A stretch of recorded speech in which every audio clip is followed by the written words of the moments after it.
What's going on, guys? Give a second for people to trickle in before we get into it. It's going to be a good one tonight. We're starting with the triple chain, which is basically just a sort of setting up the great work. And the great work is kind of the point to all of this.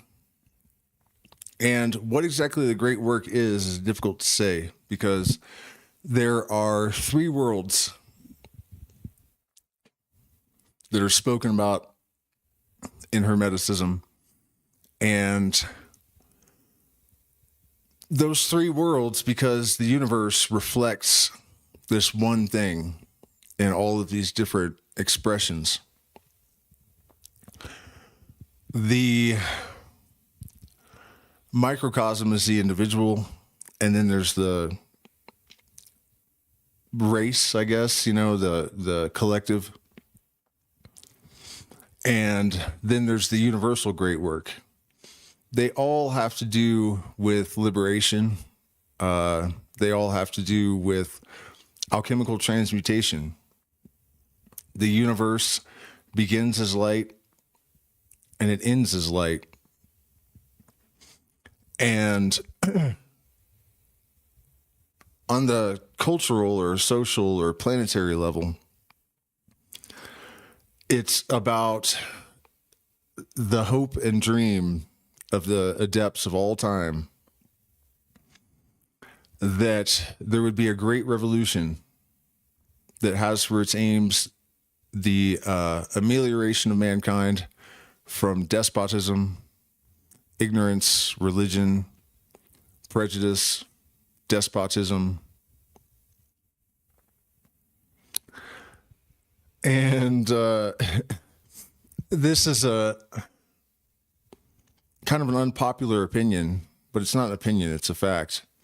If you guys didn't see my Templar stream from Friday the 13th the other day, definitely worth going back and watching that.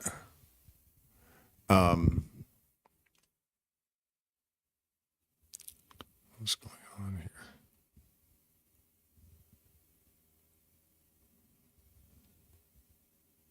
Sorry. Yeah, because one of the things that it kind of focuses on is the fact that the Illuminati, the Freemasons, the Knights Templar, they actually had as their aim the liberation of mankind. The how do you say, like, they wanted to overthrow the Catholic Church. They wanted to overthrow the crowns of Europe. They wanted to do the exact opposite of what the mainstream narrative tells you. And if you doubt that, if you don't want to take Albert Pike's word for it, if you go back and you look at the histories, right? What happened to the Templars? Burned alive. The adepts of all, Adam Weishaupt from the Illuminati, arrested in Bavaria, right? The historical record does not reflect an institution-friendly organization in the Templars or the Illuminati. And so the real relevance is that in this moment, we are at a crossroads that represents basically two choices. Either humanity accepts its sovereignty, takes responsibility for itself, steps into the light, and achieves a collective gnosis, or we are doomed. Period. End of story. So on the individual level, the great work basically involves discovering the true will, the true purpose, knowledge of self, knowledge of the universe that we inhabit, so that we can find our trajectory and our purpose and our function and commit to it without restriction. And This may seem lofty and naive of a goal, but I assure you it absolutely is not. It is well within reach, and it has actually taken a tremendous amount of effort to keep people from sort of naturally falling into that kind of homeostasis. So, let's get into it.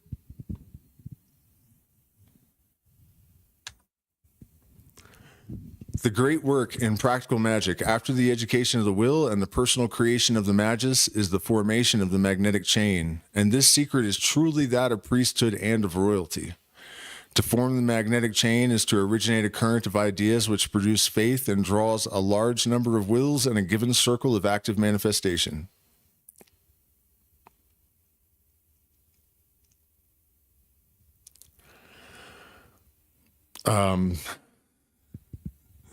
Man, there's so much that I could say about all that. Let's read a little bit more before I start adding my 2 cents.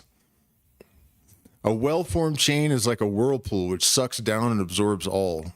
The chain may be established in 3 ways: by signs, by speech, and by contact. The first is by inducing opinion to adopt some sign as a representation of a force. Thus, all Christians communicate by the sign of the cross, Masons by that of the square beneath the sun, the Magi by that of the microcosm, made by extending the 5 fingers, etc. Once accepted and propagated, signs acquire force of themselves. In the early centuries of our era, the sight and imitation of the sign of the cross was enough to make proselytes to Christianity. What is called the miraculous metal continues in our own days to effect a great number of conversions by the same magnetic law. The vision and illumination of the young Israelite, Alphonse de Ratisbonne, is the most remarkable fact of this kind. Imagination is creative not only within us, but without us by means of our fluidic projections. And undoubtedly the phenomena of the labarum of Constantine and the cross of Migne should be attributed to no other cause. This magnetic law that he's talking about, we actually understand it more technically today because we know about entrainment, and entanglement very likely facilitates this kind of unification, right? I suspect that the whole 5G thing could be about disrupting our ability to connect in that way. But studies have been done and determined that if you have a room full of people and one of them is a master meditating monk and they're all meditating, the cycles in their consciousness will entrain with whoever's highest. And of course, distance has some bearing on this, although if everything is truly entangled, then it's still going to have an effect. And I believe it does work that way. So this is one of the things that gives me confidence that all is not lost. You know, even though humanity seems to be bumbling along, destructive and lost, brainwashed, indoctrinated, angry, hateful, confused, every single time any person cuts the sandbags of trauma, transcends their beliefs about their own limitations, humanity is lifted up. And what we need now is a tremendous source of propulsion and unification, you know, and yeah, it'll take a miracle. But the fact of our existence shows that already the most improbable miracle has already occurred. So line up a long shot, maybe try 2 times, maybe more. Let's fucking go. Where are we? Okay. The magic chain of speech was typified among the ancients by chains of gold, which issued from the mouth of Hermes. Nothing equals the electricity of eloquence. Speech creates the highest intelligence in the most grossly constituted masses. Even those who are too remote for actual hearing understand by excitement and are carried away with the crowd. Peter the Hermit convulsed Europe by his cry of God wills it. A single word of the emperor electrified his army and made France invincible. Proudhon destroyed socialism by his celebrated paradox, property is robbery. A current saying is frequently sufficient to overturn a reigning power. Voltaire knew this well, who shook the world by sarcasms. So also, he who feared neither pope nor king, neither parliament nor Bastille, was afraid of a pun.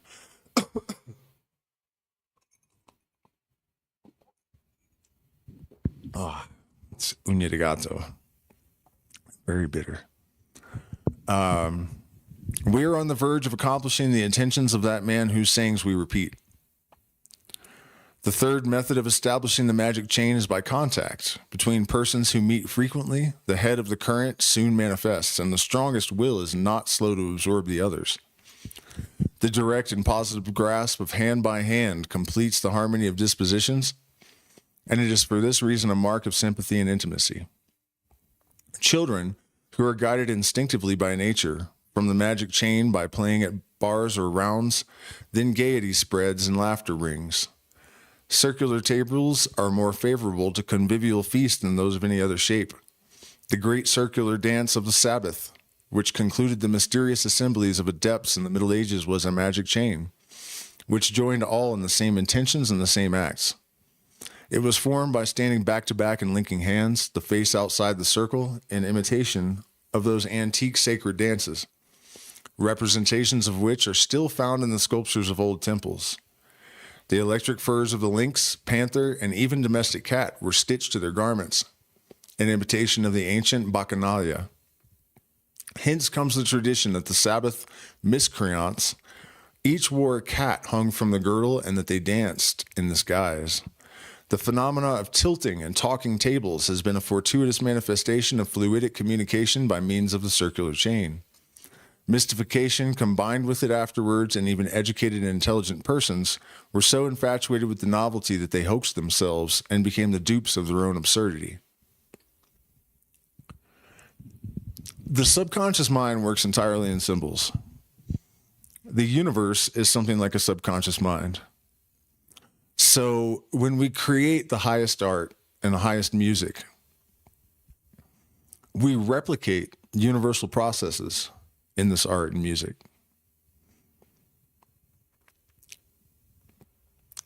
And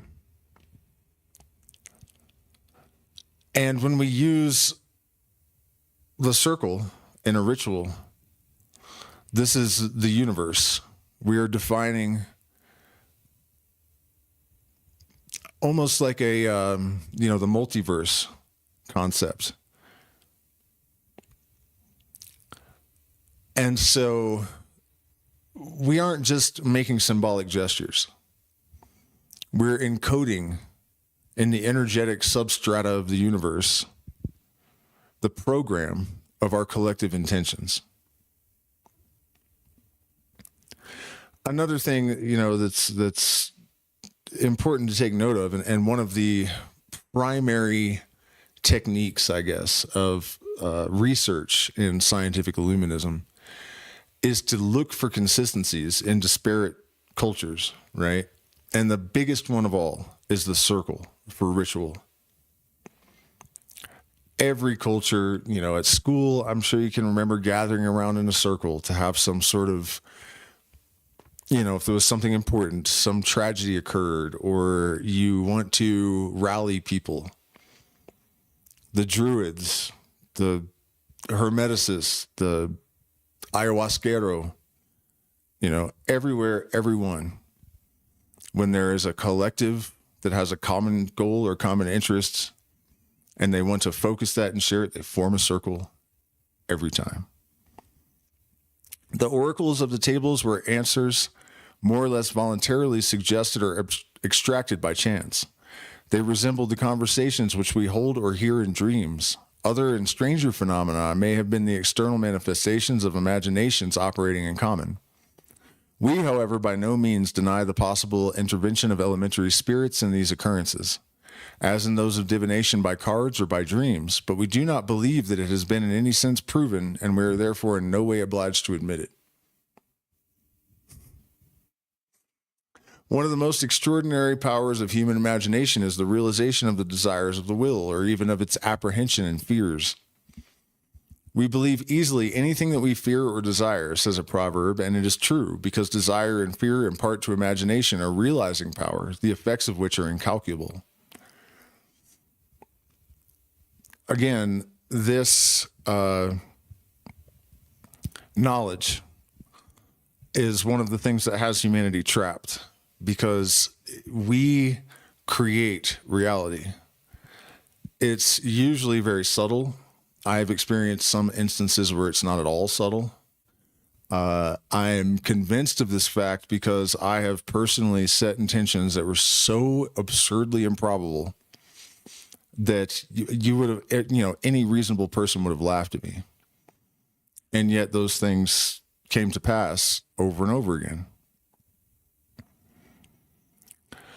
And so if you have a planet full of people in fear, full of people that hate, that is the reality that they're going to create.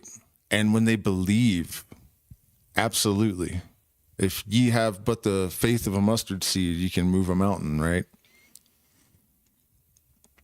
The belief in the political systems, the belief in the religions, the belief in the limitations, the belief even in uncertainty, the belief in opinion in arenas where opinion is not actually applicable, which would be like politics and religion. There's only one truth. There's only one best system. There's only one truth as far as spirituality and religion goes. But as long as you have people convinced that they're just opinions and there is no truth, that's the reality they're going to create: confusion, fear, violence. How is one attacked, for example, by a disease about which one feels nervous? We have already cited the opinions of Paracelsus on this point and have established in our doctrinal part the occult laws confirmed by experience. But in magnetic currents and by mediation of the chain, the realizations are all the more strange because almost invariably unexpected, at least when the chain has not been formed by an intelligent, sympathetic, and powerful healer. In fact, they are the result of purely blind and fortuitous combinations. The vulgar fear of superstitious feasters when they find themselves 13 at table, and their conviction that some misfortune threatens the youngest and weakest among them, is, like most superstitions, a remnant of magical science. How crazy is that, you guys? I don't think anyone was here yet, but in the beginning of this, I was suggesting that if you haven't seen the Friday the 13th Templars stream, it's worth watching. And there's that reference to 13. And their conviction that some misfortune threatens the youngest and weakest among them is, like most superstitions, a remnant of magical science. The duodecary, being a complete and cyclic number in the universal analogies of nature, invariably attracts and absorbs the 13th, which is regarded as a sinister and superfluous number.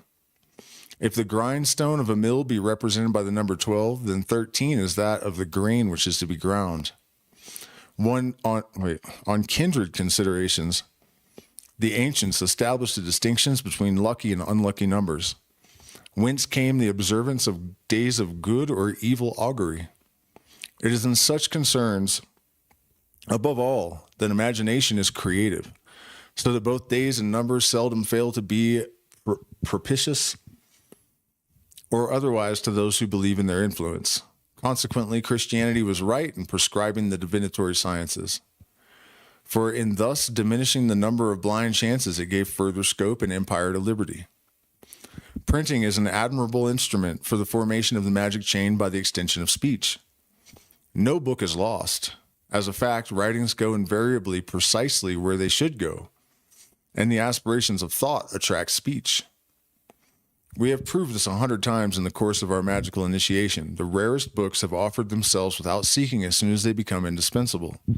And that is absolutely true. And that's funny because I think I also talked about that in the Templar stream, how Morals and Dogma, the book that I was referencing in that stream, I knew that I needed it. I knew that it was like the next piece of the puzzle that I needed to find. And I dreamed that it was on a bookshelf in a used bookstore in a relatively small town. And as soon as I woke up, I told my girlfriend, you know, that book I'm looking for, we're going to go get it. It's at the bookstore. And sure enough, it was exactly where it was in the dream. And then again, 5 or 6 years later, it happened with the Kabbalah, where I had mentioned as we're walking out the door that I wanted to find a copy. And we go to this town of 300 max population in the summertime. You know, there's no one there even. And it's another used bookstore. And there's an 81-year-old first edition flawless mint copy of the Kabbalah. So what he's saying there, you know, in my experience, it's absolutely true. You can't always get what you want, but if you try sometimes, you just might find that you get what you need. Thus, we have recovered intact that universal science which so many learned persons have regarded as engulfed by a number of successive cataclysms. Thus we have entered the great magical chain which began with Hermes or Enoch and will only end with the world.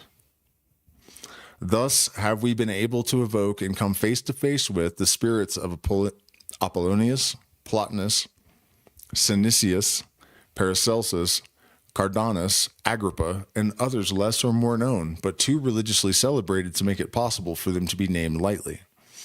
We continue their great work, which others will take up after us, but unto whom will it be given to complete it? That's us. That's us. All right, let me look at the chat, make sure we're kosher, say hello to everyone.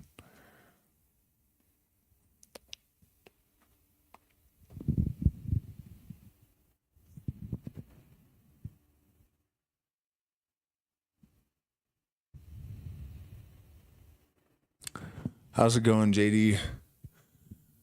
All right. Well, man, I was really hoping we'd be packing them in here tonight because this great work is going to be an important chapter.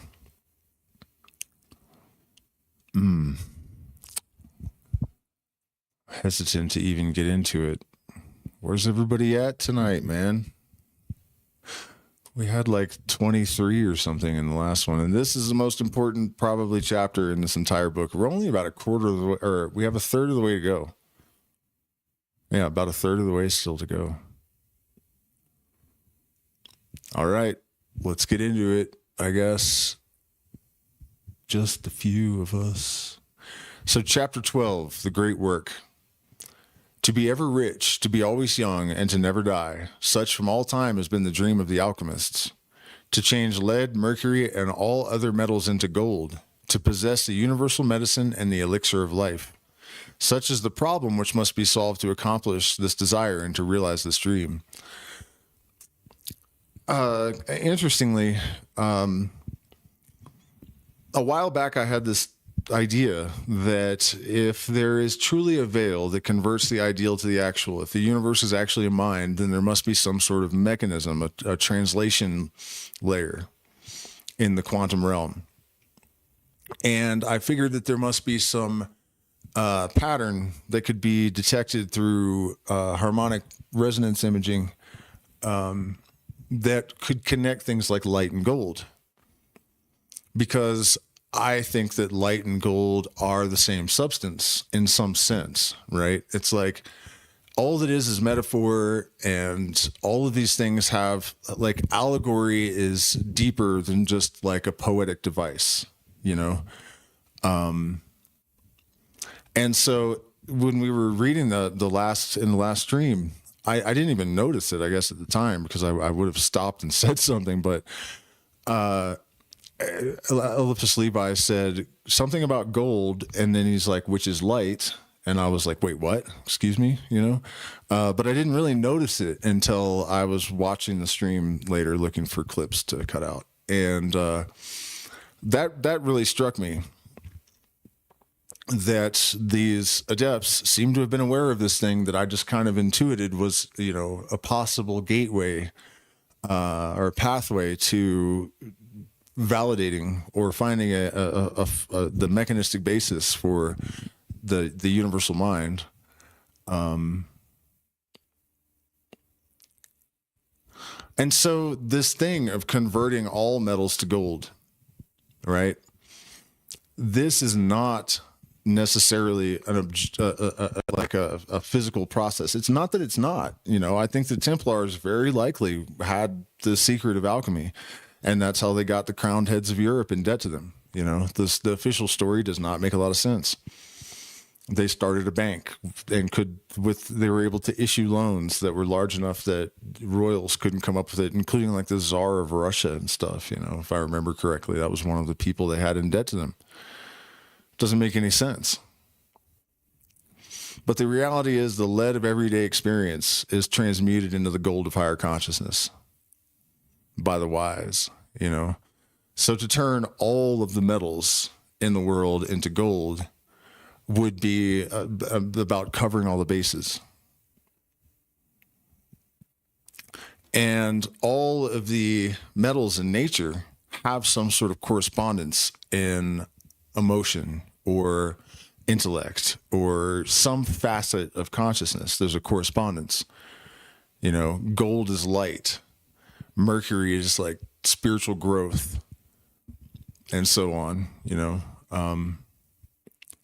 And earlier in the beginning of the stream, I was talking about how the great work of the universe is the transmutation of matter into light again, the redintegration of matter back into light.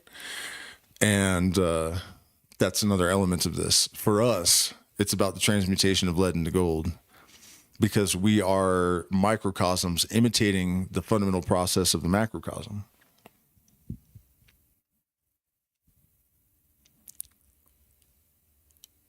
Like all magical mysteries, the secrets of the great work have a triple meaning. They are religious, philosophical, and natural. The philosophical gold in religion is the absolute and supreme reason. In philosophy, it is truth.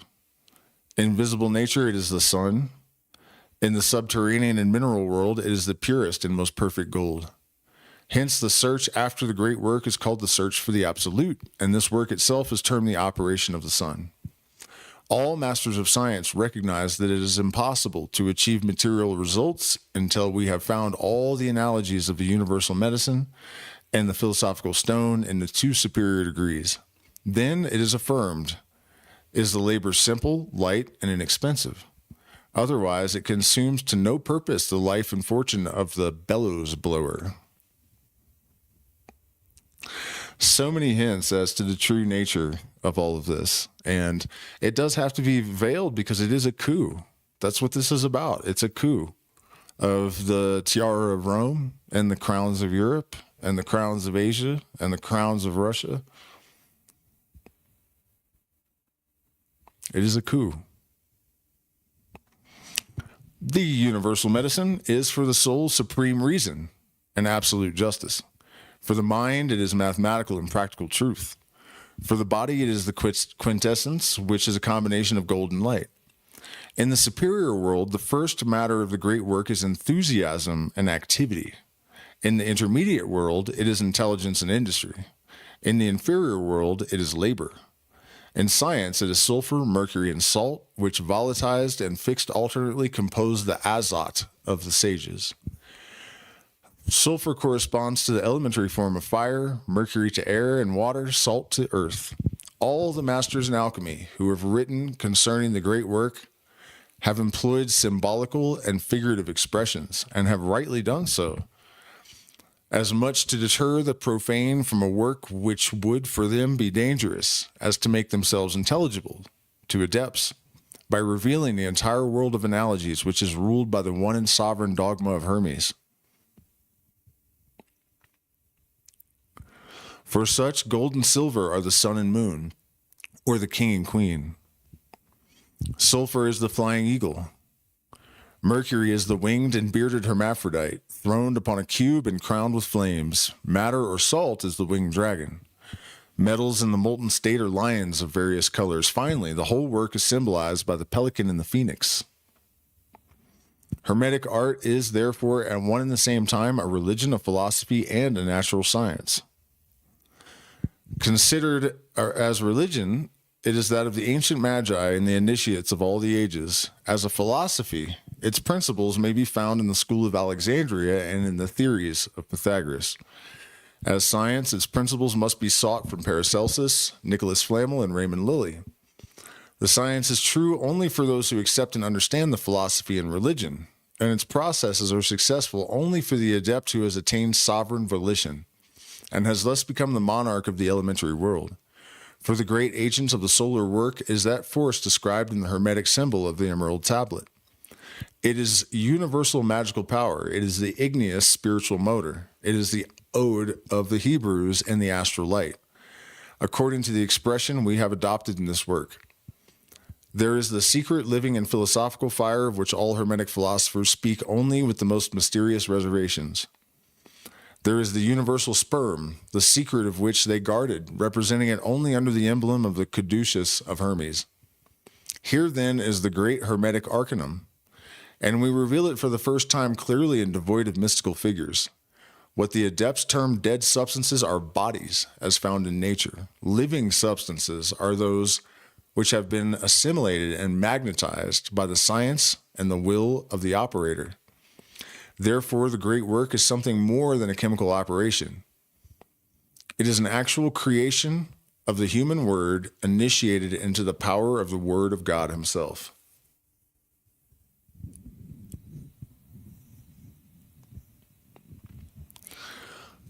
Sometimes you have to kind of see through the sort of religious sounding terminology and look for the underlying process that's being alluded to. And I explained this at the very beginning of the stream. But this is basically, my fundamental message with this channel all of these years has kind of had to do with this idea that first you must come into alignment with yourself. And then if that purpose that is discovered, and if you are able to develop the mastery and the discipline and willpower and mindfulness to put those forces into motion, and they are aligned with the higher purpose, then you're swept up into a greater current. And this will allow you to overcome probabilities that are almost infinitely opposed to success, to your success. And it is very dangerous and difficult to achieve this. Trust me. Because what often happens is that you can become deluded very easily and think that that kind of power applies to anything that you want to do. And that's not true. It only applies to the one thing that you must do at any given time in order to be in perfect alignment with your true will and purpose. I made a huge mistake and deviated from mine at a critical moment. And ever since then, I've still had that sort of uncanny assistance and, preternatural intuition and whatnot, but it's only enough to stay afloat. It's not to the extent that it was when I was doing exactly what I was supposed to do. And it's really only in the last couple of months that I have been able to shake off all the cobwebs and swallow the shadows and start to reorient myself after. It's like taking a bad fall. There's nothing worse than, it's not just like a personal failure when it's like a spiritual mission. You know, it's way worse than that if you make a mistake. And then also, all of those forces that I set into motion to assist me, once the target is sort of sidestepped, then all of those forces recoil on you. And that's not fun. It's not fun. But then at the same time, we owe our degree of success to the degree of resistance that we have encountered and overcome. So in the end, it may well turn out that the thing that I missed was not even the point, you know, and the person that I've become because of all of this is infinitely, not, I want to say infinitely, but, you know, exponentially more wise and grounded. And you know what I mean? Forging by fire, life is a crucible. So in your own work, bear all that in mind. I hope it helps. This Hebrew text, which we transcribe in proof of the authenticity and reality of our discovery, is derived from the rabbinical Jew Abraham, the master of Nicholas Flamel, and is found in his occult commentary on the Sefer Yetzirah, the sacred book of the Kabbalah. This commentary is extremely rare, but the sympathetic potencies of our chain led us to the discovery of a copy which has been preserved since the year 1643 in the Protestant church at Rouen. On its first page, there is written ex dono, then an illegible name, De Magni. The creation of gold and the great work takes place by transmutation and multiplication. Raymond Lilly states that in order to make gold, we must have gold and mercury. While in order to make silver, we must have silver and mercury. Then he adds, by mercury, I understand that mineral spirit, which is so refined and purified that it gilds the seed of gold and silvers the seed of silver. Doubtless he is here speaking of ode or astral light.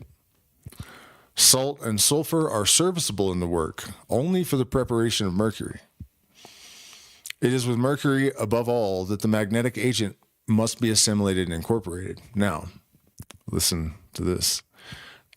He's not exactly correct. The logic is, and it does facilitate things, I would imagine. Have you ever made a chicken without a chicken? Have you ever made money without money? You know, even if you don't have money and you're getting paid, your boss is still flipping money to make money to pay you. You know, your money's still coming from money, even secondhand. You know what I mean? Like begets like. You don't make tin from cows or mushrooms from men. Well, I mean, you can't have funguses growing on you, but you guys know what I mean. Like begets like. So in alchemy, you have a tiny amount of gold and then you have another substance and you transmute the other substance. But that's not exactly necessary. And we know that now because lead and mercury have been transmuted into gold in laboratory. Mercury way back in like 1936 or something, and then lead more recently. But here's the kicker. Everything is light. So when they apply current to mercury in order to remove a proton, there's still light present. And light and gold are of the same substance. So are you. Doubtless, he is here speaking of ode or astral light, salt and sulfur. Okay, I already read that, right? Oh, no. Salt and sulfur are serviceable in the work only for the preparation of mercury. It is with mercury above all that the magnetic agent must be assimilated and incorporated. Paracelsus, Raymond Lilly, and Nicholas Flamel seem to have perfectly understood this mystery. Basil Valentine and Trevisan indicate it after an incomplete manner, which might be capable of another interpretation. But quite the most curious things which we have found on the subject are indicated by the mystical figures and magical legends in the book of Henry Coenraad entitled Amphitheatrum Sapientiae eterna, anima, eterna.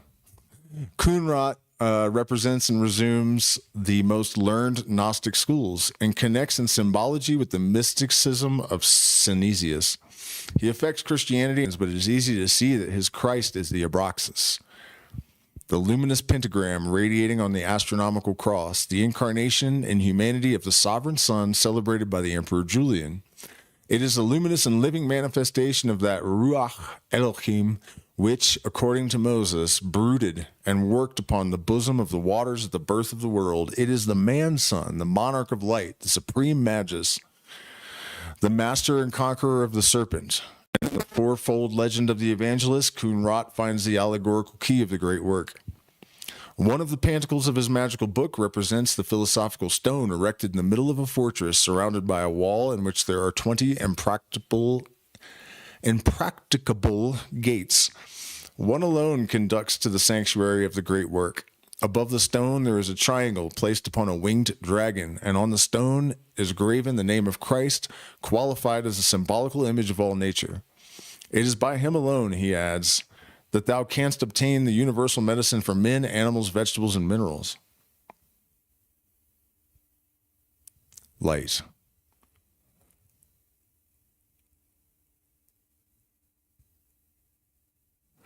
The winged dragon, ruled by the triangle, represents intelligence of light and life. It is the secret of the pentagram. It is the highest dogmatic and practical mystery of traditional magic. Thence unto the grand and ever incommunicable maxim, there's only one step. The Kabbalistic figures of Abraham the Jew, which imparted to Flammel the first desire for knowledge with no other than 22 keys of the tarot, else were initiated and resumed in the 12 keys of Basil Valentine. There the sun and moon reappear under the figures of emperor and empress. Mercury is the jugular.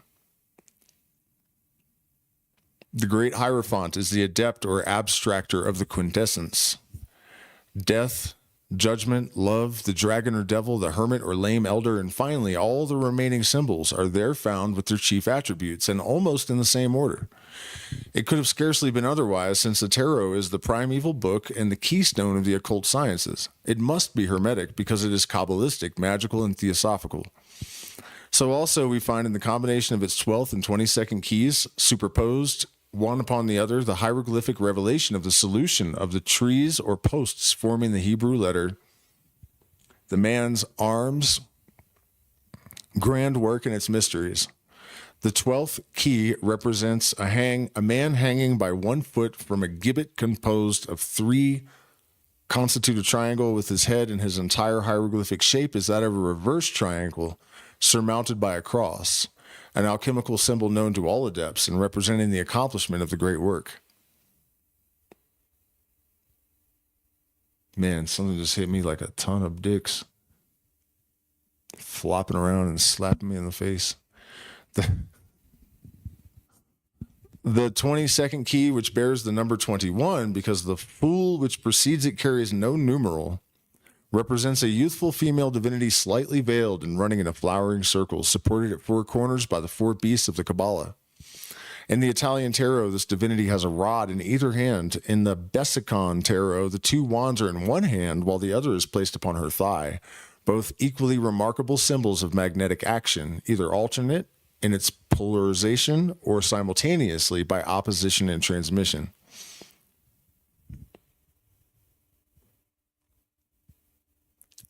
Wait a minute. When was this published? I'll have to look later, but I think that precedes scientific confirmation of direct and alternate current, which is what he's describing. Pretty sure this is prior to all that being worked out.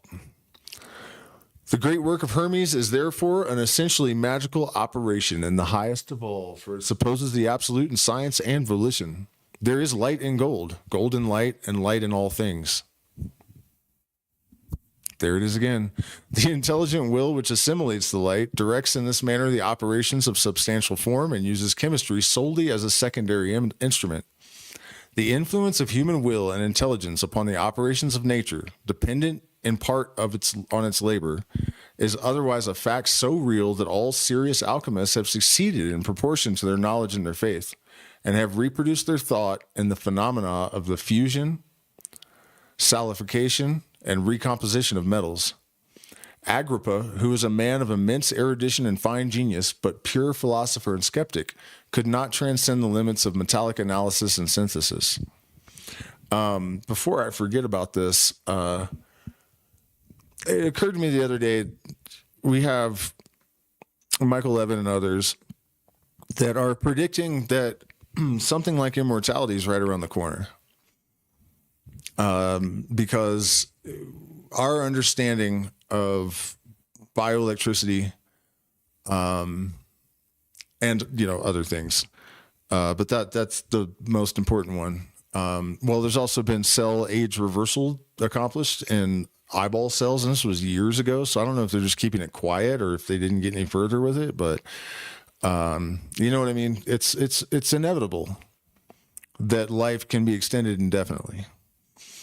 And there should come a point where even if you get your head smashed by a boulder, they will be able to use bioelectricity to reanimate you. And all this talk about how in order for a person to really truly become an adept of the kind of status that we really need, they have to be immortal in that sense, and that's one of the purposes of alchemy, is to create this elixir of life. And there are legends that Pythagoras of Croton, actually became Peter Goen of it's Cator and Croton, England, I think. But either way, though, that he continued on his life. Also, the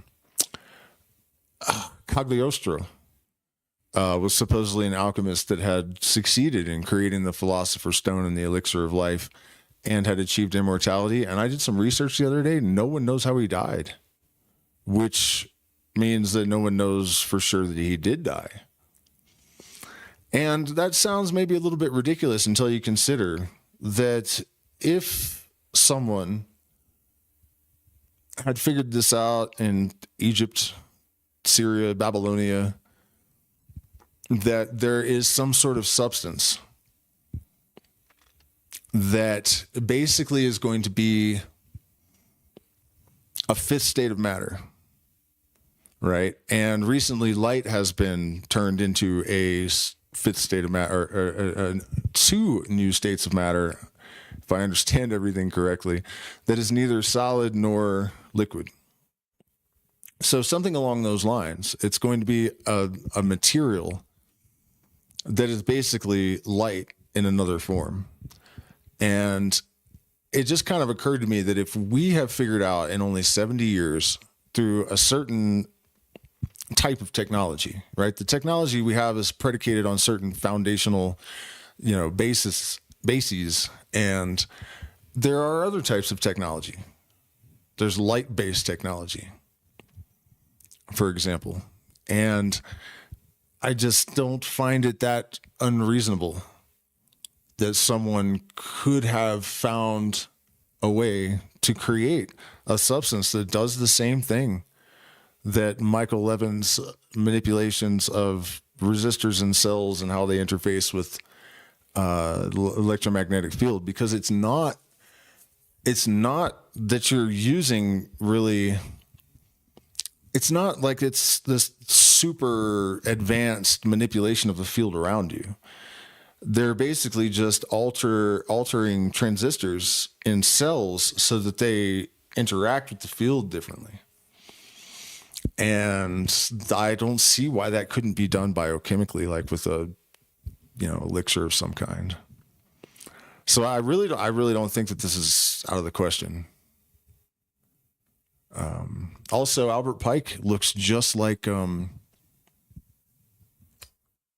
Templar's guy that was burned, Desmoulins. Somebody mentioned this in the comments the other day, and I hadn't really thought about it, so I went and drew up pictures of both of them and put them next to each other. And it was like, it's kind of odd. Yeah. So anyways, Agrippa, who was a man of immense erudition and fine genius, but pure philosopher and skeptic, could not transcend the limits of metallic analysis and synthesis. Attiela, a confused, obscure, fantastic, but persevering Kabbalist, reproduced in alchemy the eccentricities of his misconstrued and mutilated tarot. Metals in his crucibles assumed extraordinary forms, which excited the curiosity of all Paris, with no greater profit to the operator than the fees which were paid by the visitors. An obscure bellows blower of our own time who died mad, poor Louis Cambriel, really cured his neighbors, and by the evidence of all of his parish brought back to life a smith who was his friend. For him, the metallic work took the most inconceivable and apparently illogical forms. One day he beheld the figure of God himself in his crucible, incandescent like the sun, transparent as crystal, his body composed of triangular conglomerations, which Cambriel naively compared to quantities of tiny pearls. One of our friends, who is a learned Kabbalist, but belongs to an initiation which we regard as erroneous, performed recently the chemical operations of the great work, and succeeded in weakening his eyes through the excessive brilliance of the Althenor. He created a new metal which resembles gold but is not gold and hence has no value. Raymond Lilly, Nicholas Flamel, and most probably Henry Coonrot made true gold, nor did they take away their secret with them. For it is enclosed in their symbols, and they have further indicated the sources from which they drew for its discovery and the realization of its effects. It is the same secret which we now ourselves make public. So I think I know who he's talking about with this new metal which resembles gold but has no value. They were in some alchemist lab from the 1600s or 1780 or something, and they found tungsten, which was not something that people had then. And so I'm wondering if it wasn't this instance of alchemy that he's referencing, where the guy made a metal they didn't recognize. Yeah. Chapter 13, Necromancy. Let me check in with the chat real quick. See what's good in the hood.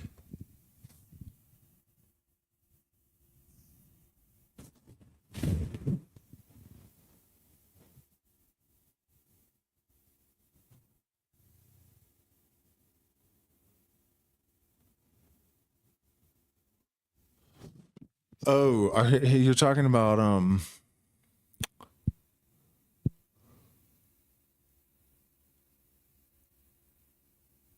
right on, Gates. You're talking about putting atomized gold in a humidifier and I don't know about all that, man. I mean, you're good enough just drinking colloidal gold.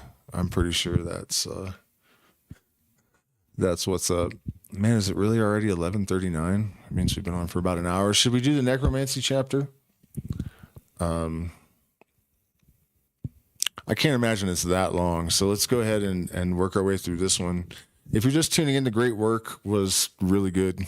So you might want to go back and watch that. The triple chain was also important. I mean, we're really, if you're paying attention with this series here, we're following the developments that are happening globally. You know, it's all highly synchronized. And this is exactly what we need to be thinking about in this moment. You know, the great work, mastery of the will, the potential for immortality, the potential for a collective to override a current through sheer willpower. And the thing is, you know, you have to imagine with the masses of NPCs that don't make any effort at this, they're not producing much influence. And if they understood what we were trying to do, they wouldn't be opposed anyways. So the Magicia has not only the universe of the inertia of the universe to assist him, but also the inertia of man.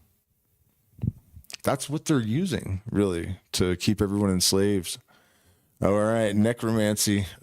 We have boldly declared our opinion, or rather our conviction, as to the possibility of resurrection in certain cases. It remains for us now to complete the revelation of this arcanum and to expose its practice. Death is a phantom of ignorance. It does not exist. Everything in nature is living, and it is because it is alive that everything is in motion and undergoes incessant change of form. Old age is the beginning of regeneration. And you can see hints of this. When people get old, they start acting like a child again, shitting their pants, and they're babbling and drooling and whatnot, you know. Death is a phantom of ignorance. It does not exist. Old age is the beginning of regeneration. It is a labor of renewing life, and the ancients represented the mystery we term death by the fountain of youth, which was entered in decrepitude and left in new childhood. The body is a garment of the soul. When this garment is completely worn out or seriously and irreparably rent, it is abandoned and never reassumed. But when this garment is removed by some accident, without being worn out or destroyed, it can, in certain cases, be put on again, either by our own efforts or by the assistance of a stronger and more active will than ours.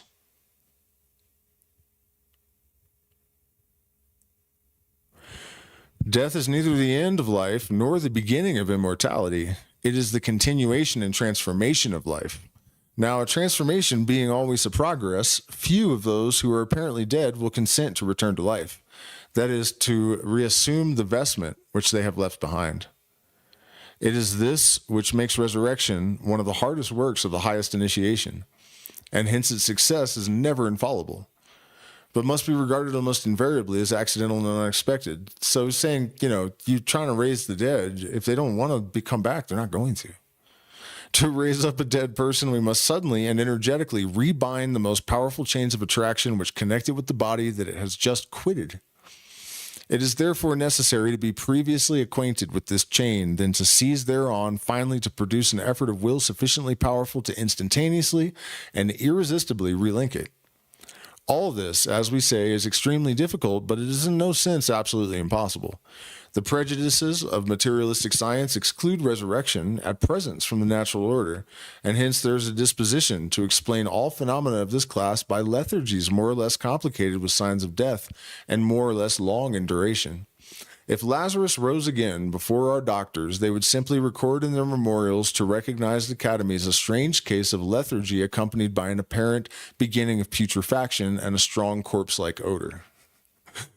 The exceptional occurrence would be labeled with a becoming name, and the matter would be at an end.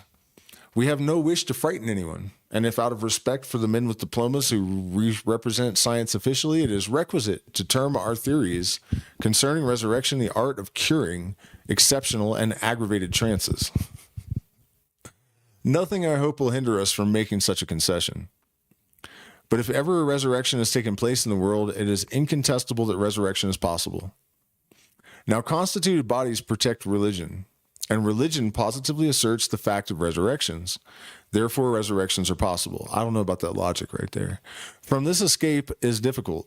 To say that they are possible outside the laws of nature and by an influence contrary to universal harmony is to affirm that the spirit of disorder, darkness, and death can be the sovereign arbiter of life. Let us not dispute with the worshippers of the devil, but pass on. Let's. It is not religion alone which attests the facts of resurrection. We have collected a number of cases. An occurrence which impressed the imagination of Groots, the painter, has been reproduced by him in one of his most remarkable pictures. An unworthy son, present at his father's deathbed, seizes and destroys a will unfavorable to himself. The father rallies, leaps up, curses his son, and then drops back dead a second time. An analogous and more recent fact has been certified to ourselves by ocular witnesses. A friend, betraying the confidence of one who had just died, tore up a trust deed he had signed, whereupon the dead person rose up and lived to defend the rights of his chosen heirs, which his false friends sought to set aside. The guilty person went mad, and the risen man compassionately allowed him a pension. When the Savior raised up the daughter of Jairus, he was alone with 3 faithful and favored disciples. He dismissed the noisy and loud mourners, saying, "The girl is not dead but sleeping." Then, in the presence only of the Father, the Mother, and the 3 disciples, that is to say, in a perfect circle of confidence and desire, He took the child's hand, drew her abruptly up, and cried to her, "Young girl, I say to thee, arise." The undecided soul, doubtless in the immediate vicinity of the body and possibly regretting its extreme youth and beauty, was surprised by the accents of that voice, which was heard by her father and mother trembling with hope, and on their knees it returned into the body. The maiden opened her eyes, rose up, and the master commanded immediately that food should be given to her, so that the functions of life might begin a new cycle of absorption and regeneration. The history of Eleusis, raising up the daughter of Eleusis, I thought we were getting into the Eleusinian mysteries for a second. Raising up the daughter of the Shunammite and St. Paul raising Inticus are facts of the same order. The resurrection of Dorcas by St. Peter, narrated so simply in the Acts of Apostle, is also a history of truth, of which can scarcely be reasonably questioned. Apollonius of Tyana seems also to have accomplished similar miracles, and we ourselves have been the witness of facts which are not wanting in analogy with these, but the spirit of the century in which we live imposes in this respect the most careful reserve upon us, the thaumaturge being liable to very indifferent reception at the hands of a discerning public, all of which does not hinder the earth from revolving or Galileo from having been a great man. The resurrection of a dead person is the masterpiece of magnetism, because it needs for its accomplishment the exercise of a kind of sympathetic omnipotence. It is possible in the case of death by congestion, by suffocation, by exhaustion, or by hysteria. Eutychus, who was resuscitated by St. Paul after falling from a third story, was doubtless not seriously injured internally, but had succumbed to asphyxia, occasioned by the rush of air during his fall, or alternately to the violent shock and to terror. In a parallel case, he who feels conscious of the power and faith necessary for such an accomplishment must, like the apostle, practice insufflation, mouth to mouth, combined with the contact of the extremities for the restoration of warmth. Were it simply a matter of what the ignorant call miracle, Elias and St. Paul, who made use of the same procedure, would simply have spoken in the name of Jehovah or Christ. It is occasionally enough to take the person by the hand, raise them quickly, calling them in a loud voice. This procedure, which commonly succeeds in swoons, may even have effect upon the dead when the magnetizer who exercises it is endowed with speech powerfully sympathetic and possesses what may be called eloquence of tone. He must be tenderly loved or greatly respected by the person on whom he would operate, and he must perform the work with a great burst of faith and will, which we do not always find ourselves to possess in this first shock of great sorrow. What is vulgarly called necromancy has nothing in common with resurrection. Here we go. All right. And it is at least highly doubtful that in operations connected with this application of magical power, we really come into correspondence with the souls of the dead whom we evoke. Highly doubtful that in operations connected with necromancy, that we actually come into correspondence with the souls of the dead whom we evoke. This I've thought about many times, because I've had these experiences where I knew things that I should not know, and I did not really believe that I had contacted the actual spirit. It just doesn't make sense. What are they doing? Why aren't they moving on, reincarnated in the afterlife or whatever? It just doesn't make any sense. So I figured that there's got to be something like a clipote, the shell of the dead, like in the 0 point field, just like the information that constitutes their individuality and their memories are intact and everything, so you can interface with that, but it's not the actual person.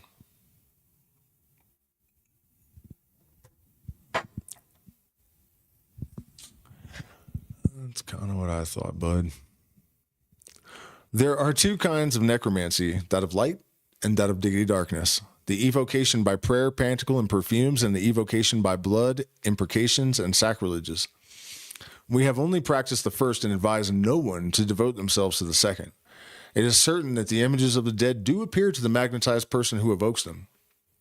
It is certain also that they never reveal any mysteries of the life beyond, because they can't, because they haven't gone there, because it's not really that person.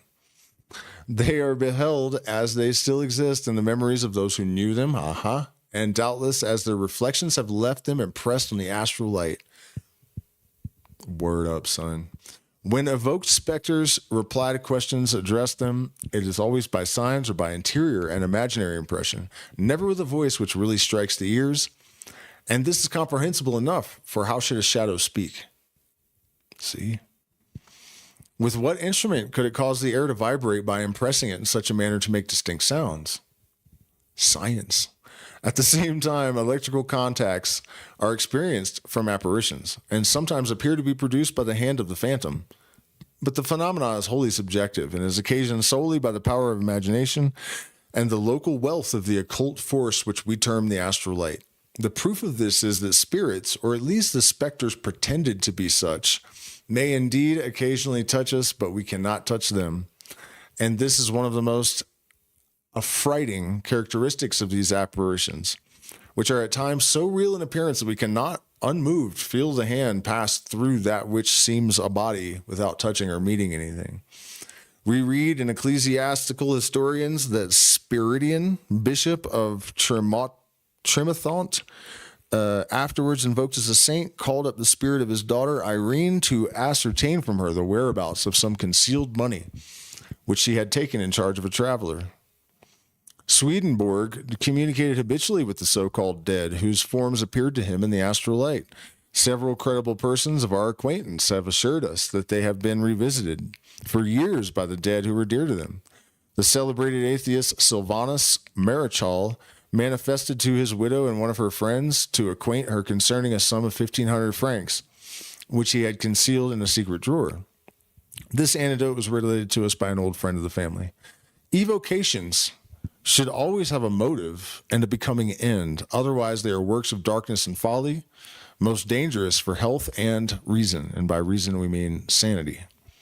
To evoke out of pure curiosity and to find out whether we shall see anything is to be predisposed to fruitless fatigue. The transcendental sciences admit of neither doubt nor puerility. The permissible motive of an evocation may be either love or intelligence.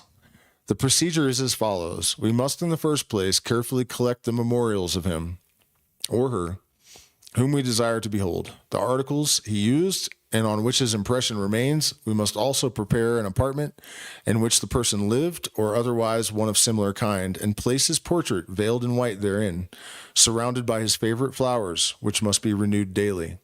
A fixed date must then be observed, either the birthday of the person or that day which was most fortunate for his and our own affection, one of which we may believe that his soul, however blessed elsewhere, cannot lose the remembrance. This must be the day for the evocation, and we must provide for it during the space of 14 days. Throughout this period, we must refrain from extending to any of the same proofs of affection which we have the right to expect from the dead. We must observe strict chastity, live in retreat, and take only modest and light collation daily. Interesting how the dieta procedure is the same everywhere, right? Every evening at the same hour, we must shut ourselves in the chamber, consecrated to the memory of the lamented person, using only one small light. This light should be placed behind us. The portrait should be uncovered, and we should remain before it for an hour in silence. Finally, we should fumigate the apartment with a little good incense and go out backwards. On the morning of the day fixed for the evocation, we should adorn ourselves as if for a festival, not salute anyone first, make but a single repast of bread, wine, and roots. The cloth should be white, 2 covers should be laid, and 1 portion of the bread broken should be set aside. A little wine should be placed in the glass of the person we design to invoke. The meal must be eaten alone in the chamber of evocations and in presence of the veiled portrait.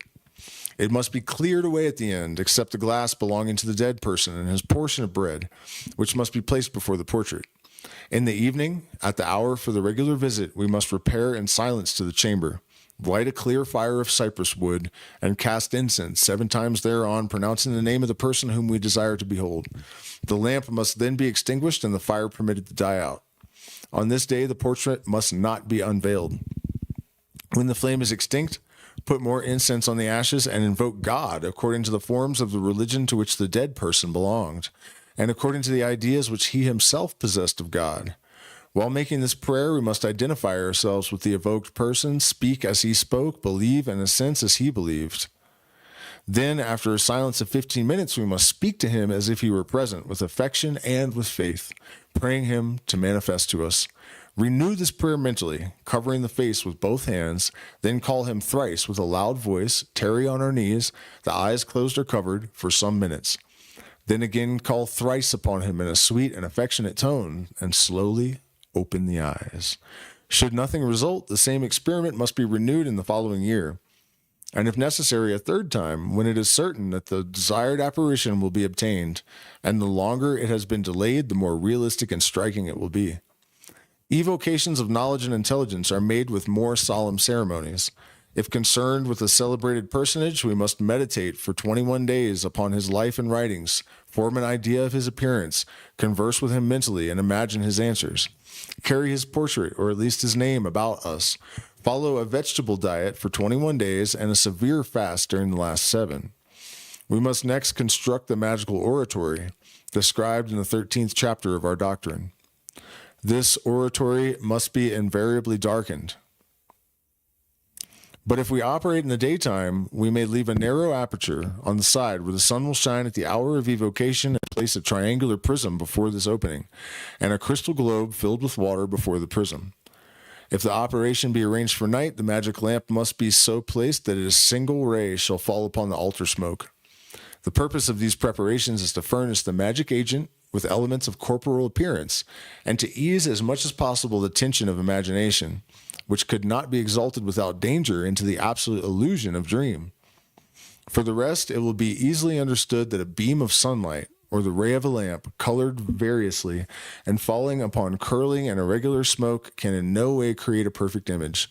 The chafing dish containing the sacred fire should be in the center of the oratory, and the altar of perfumes hard by.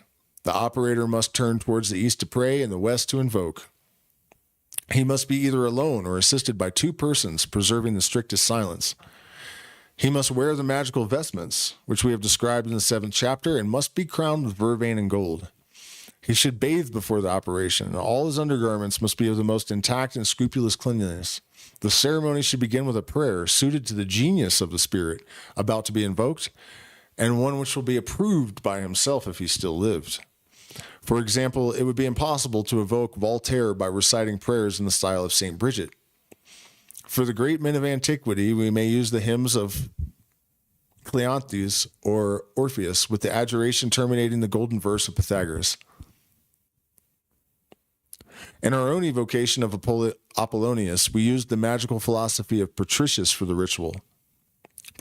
Patricius, containing the doctrines of Zoroaster and the writings of Hermes Trismegistus. We recited the Noctimeron of Apollonius in Greek with a loud voice and added the following conjuration: Vouchsafe to be present, O Father of all, and thou, thrice mighty Hermes, conductor of the dead, Asclepius, son of Hephaestus, patron of the healing art, and thou, Osiris, lord of strength and vigor, do thyself be present too.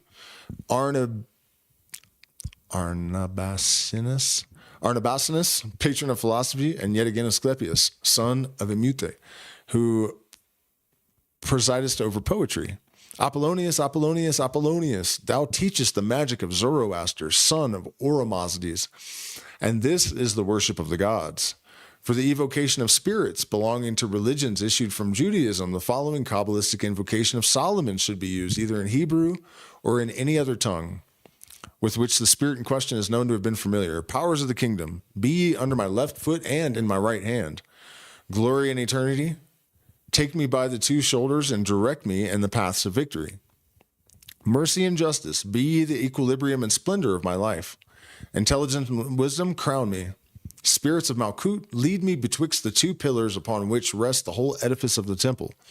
Angels of Netzach and Hod, strengthen me upon the cubic stone of Yesod. O Geduleel, O Gabriel, O Tiferet, Beniel, be thou my love. So angel of power, mercy, harmony, wisdom. Ruach Hakmael, be thou my light. Be that which thou art, and thou shalt be, O Kedariel. Ishim, assist me in the name of Sadai. Cherubim, be my strength in the name of Adonai. Binne, Elohim, be my brethren in the name of the Son and by the powers of Zabaoth. Elohim, do battle for me in the name of Tetragrammaton. Malachim, protect me in the name of Yod-He-Vah-He.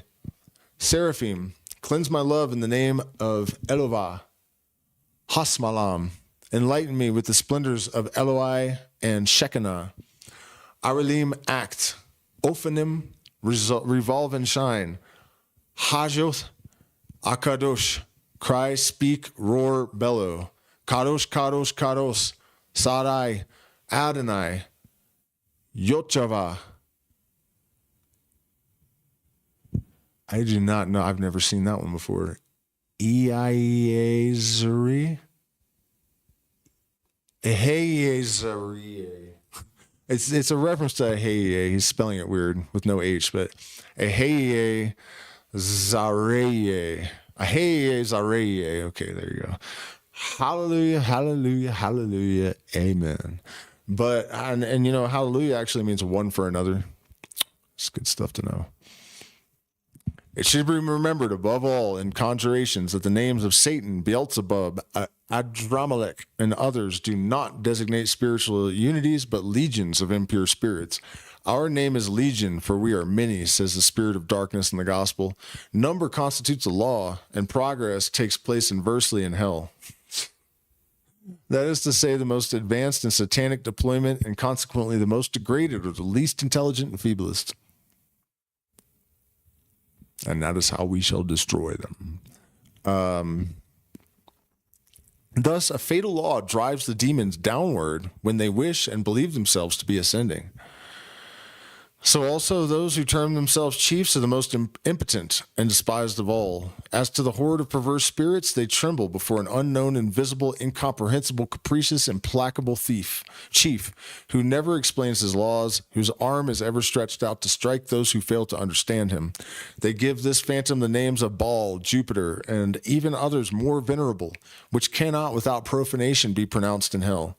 But this phantom is only the shadow and remnant of God, disfigured by their willful perversity and persisting in their imagination like a vengeance of justice and a remorse of truth. When the evoked spirit of light manifests with dejected or irritated countenance, we must offer him a moral sacrifice, that is, be inwardly disposed to renounce whatever offends him. And before leaving the oratory, we must dismiss him, saying, "May peace be with thee. I have not wished to trouble thee. Do thou torment me not. I shall labor to improve myself as to anything that vexes thee. I pray, and will still pray, with thee and for thee. Pray thou also both with me and for me. Return to thy great slumber, expecting that day when we shall awake together. Silence and adieu." We must not close this chapter without giving some details on black magic for the benefit of the curious. Not really for their benefit, big homie.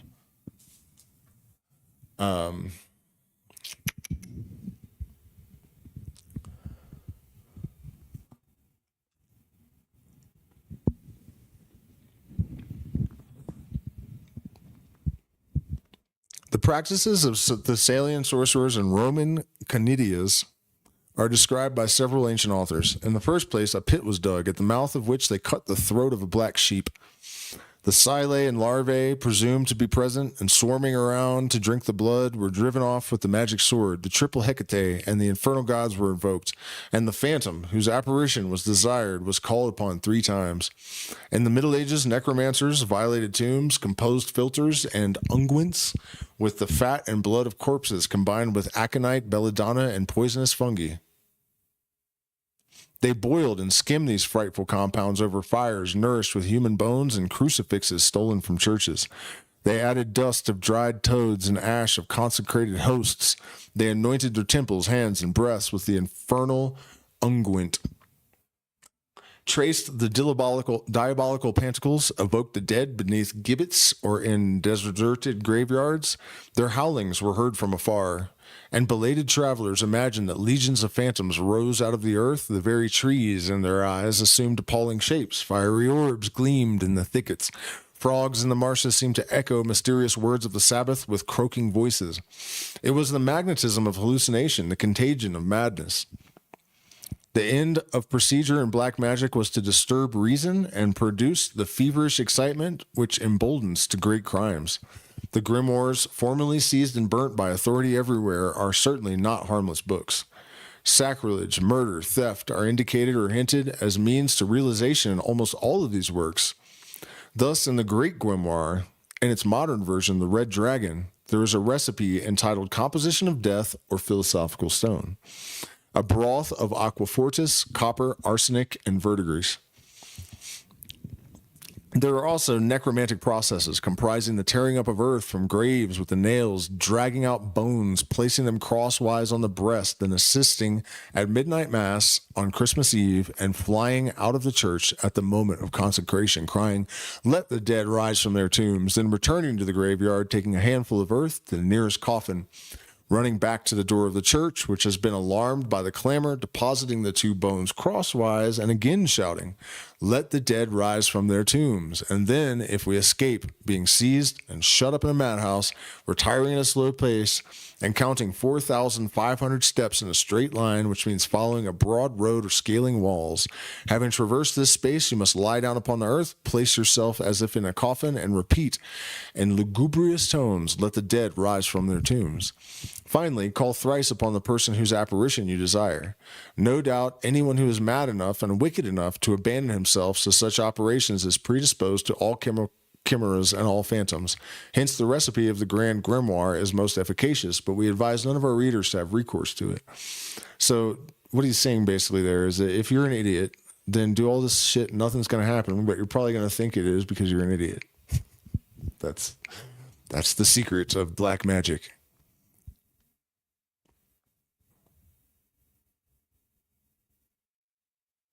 Sweet. All right, let me check in with the chat. We're probably going to just have a little bit of conversing and then wrap this situation up. Let me get out of here.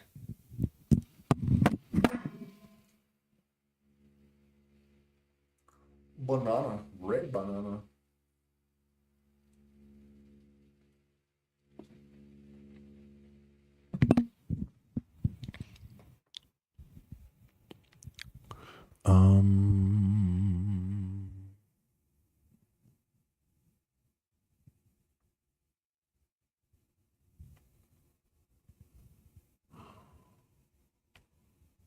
Hello, J-Ron Janice. Okay, so we have 11.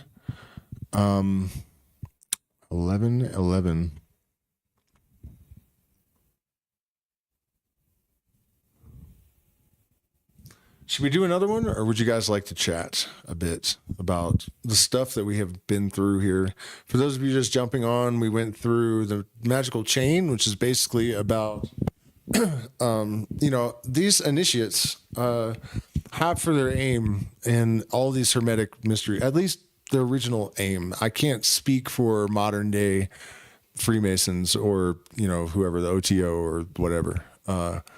But the original objective was to overthrow the Catholic Church and the crowned heads of Europe. It's really what the Illuminati and all of these guys were doing, the exact opposite of what everyone's been told they were doing.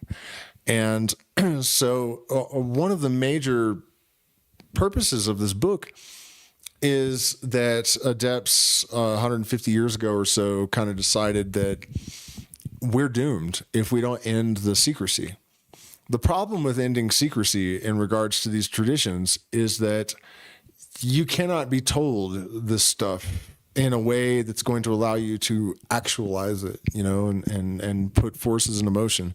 That has to come from experience and through initiatory processes that catalyze internal or initiatory experiences that catalyze internal experiences that lead to actual transmutation of our inner lead into golden light, And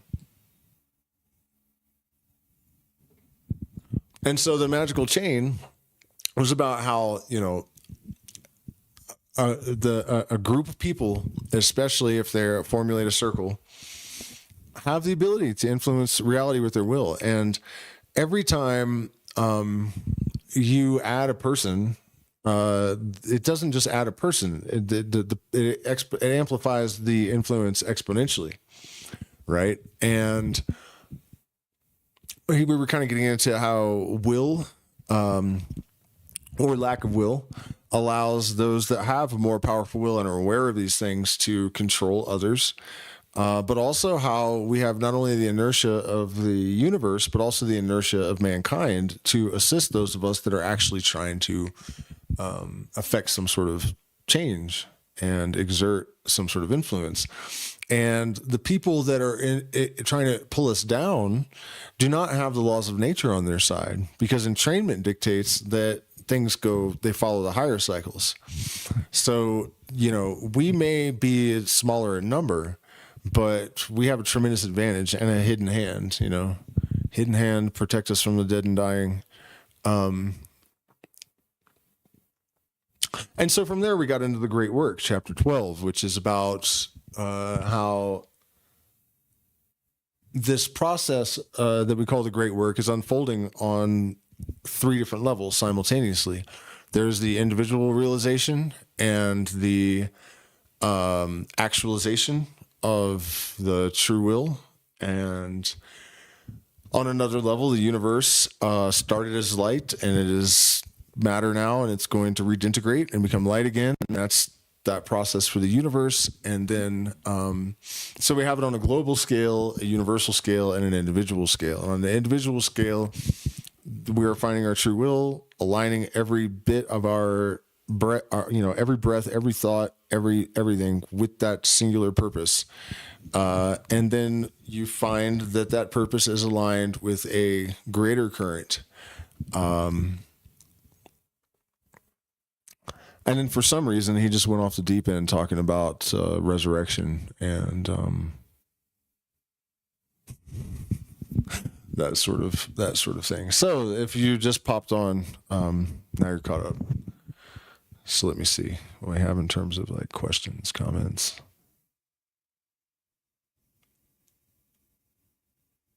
Yeah, I think YouTube really screwed us up tonight, man, because this was a really important one. And there was like one person when we started, it's never like that with these. All right, let's do transmutations. We're going to do transmutations. I'm starting to drag a little bit, so let me pack my face with cocoa powder cocoa flour, and I'll be right with you.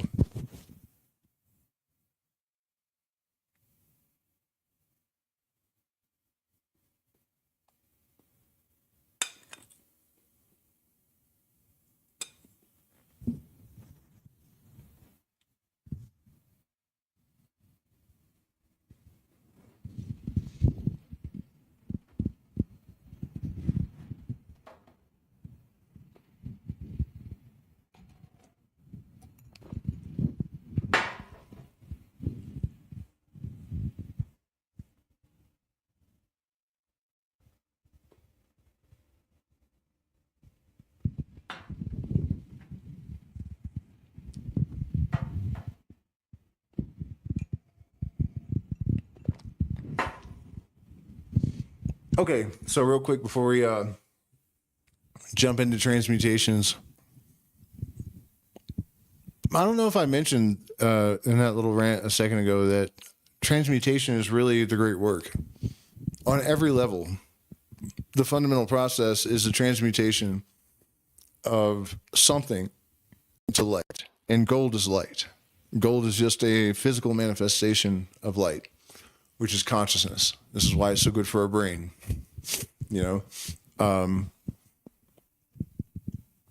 So this is probably going to be pretty deep.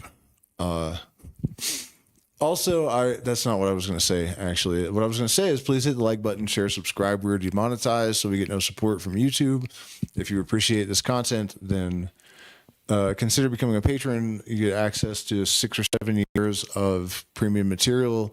I do consultations, guitar lessons, all sorts of jack of all trades kind of stuff. I can counsel you and guide you through the initiatory process and help you kind of navigate the mysteries.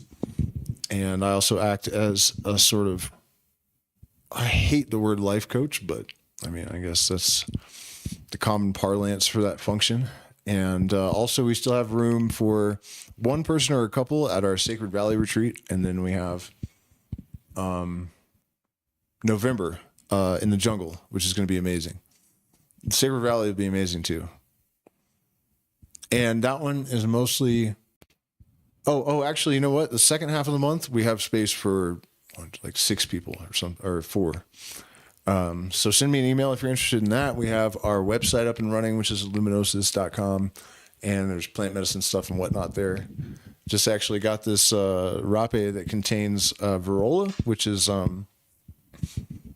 a tree that's related to nutmeg, but it has 5-MeO-DMT and NN-DMT in the resin. And so this isn't like that, but it's in there, you know, with the tobacco and other plants. So really nice. Really digging that one. Yeah, and we really do appreciate your support. So consider doing something. St. Augustine speculates, as we have said, whether Apuleius could have been changed into an ass and then have resumed his human shape. The same doctor might have equally concerned himself with the adventure of the comrades of Ulysses, transformed into swine by Circe. In vulgar opinion, transmutations and metamorphoses have always been the very essence of magic. Now the crowd, being the echo of opinion, which is queen of the world, holy shit, is never perfectly right nor entirely wrong. Man, that's where Albert Pike got that. You guys remember I was talking about that earlier in this. That's so crazy. 3 times now I've opened the chapter, and I haven't read this stuff myself. And I like the first time I mentioned the stream Friday the 13th on the Templars, and the unlucky number 13 came up in the chapter. And in Light and Gold, I before we got into the next one, I was talking about that relationship, and he mentioned that. And now the Queen of Opinion thing is another one that I opened this with, because opinion is a deadly weapon for the overlords, you know, to manipulate man, to occult the truth, you know. Belief in opinion, where it doesn't apply, is one of the most grave dangers to humanity, you know, because the reality is that there is like a morality, a code of ethics that is embedded in the universal code, you know, just like gravity. And it's very obvious and simple if you have not been indoctrinated at all. Political systems, you know, there's the best economic system. There's only one truth when it comes to spirituality. Your truth is not your truth. That's your opinion. If you want to find the truth, you have to get rid of your opinions. You know? So that's wild, man. And by the way, any of you guys that haven't seen that Templars one, I promise you it's worth watching. Magic really changes the nature of things, or rather modifies their appearances at pleasure.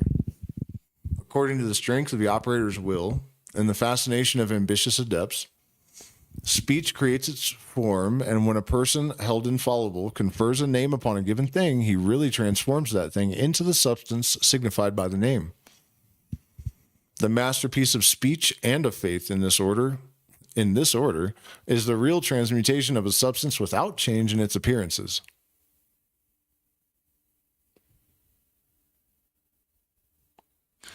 Had Apollonius offered a cup of wine to his disciples and said to them, "This is my blood, of which you shall drink henceforth to perpetuate my life within you," and had his disciples through centuries believed that they continued the transformation by repeating the same words, had they taken the wine, despite its odor and taste, for the real, human, and living blood of Apollonius, we should have to acknowledge this master in theurgy as the most accomplished of enchanters and most potent of all the magi. It would remain for us then to adore him.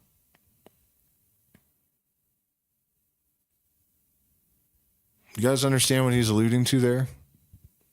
The power of the Magi is largely in his ability to influence. And the reality is, in my experience, people like that are born. You know, you can develop these capacities and recognize them and refine them, but as far as I can tell, you're either born with it or you're not, fundamentally. So people are going to have this influence.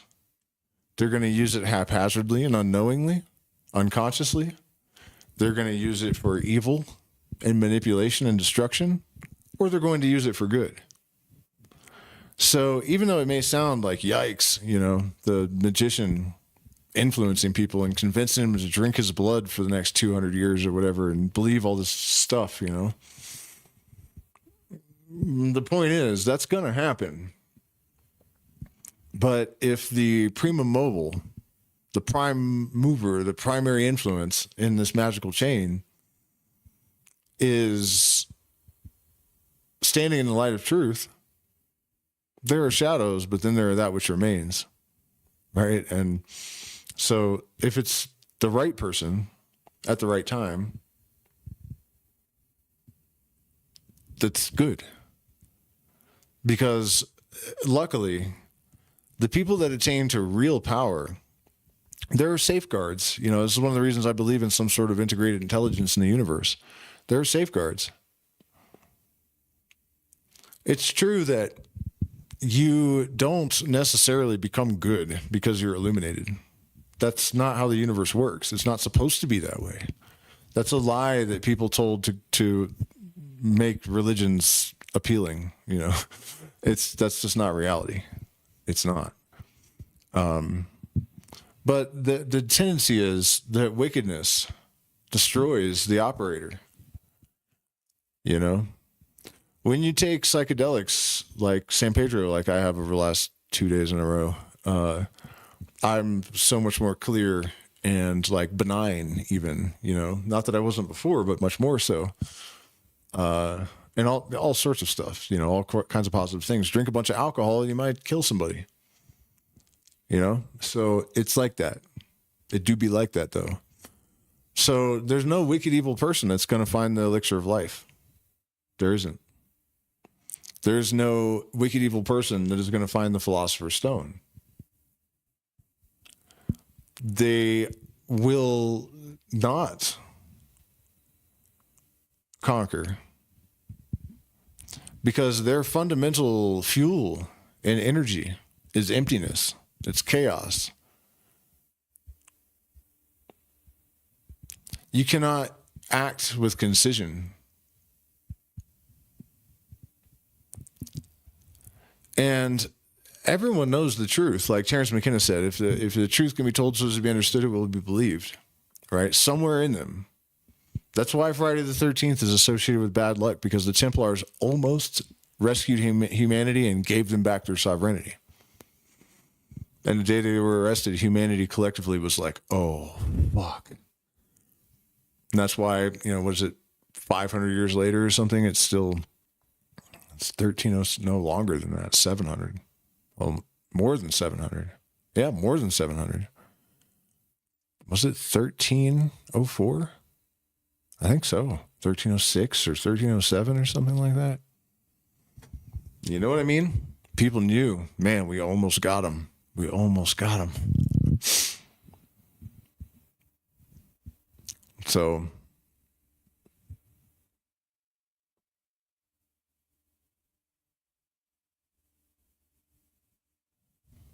now it is well known that mesmerists impart for their somnambulists, which is a person in a trance or a sleepwalker, any taste they choose to plain water.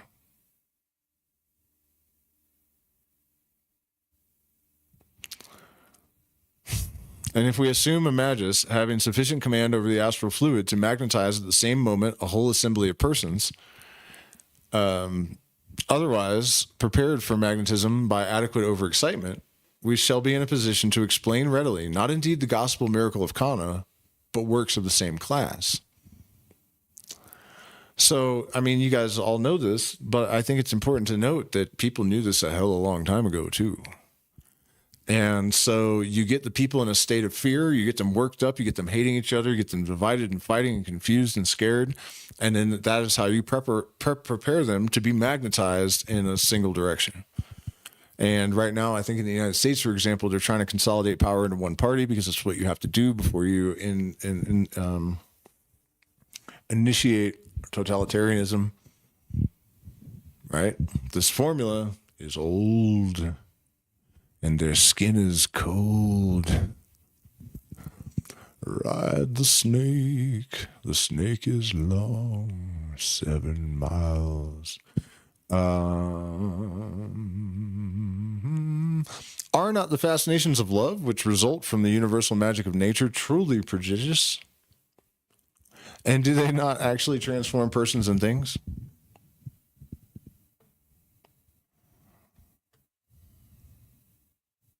Love is a dream of enchantments that transfigures the world. All becomes music and fragrance, all intoxication and felicity. The beloved being is beautiful, is good, is sublime, is infallible, is radiant, beams with health and happiness.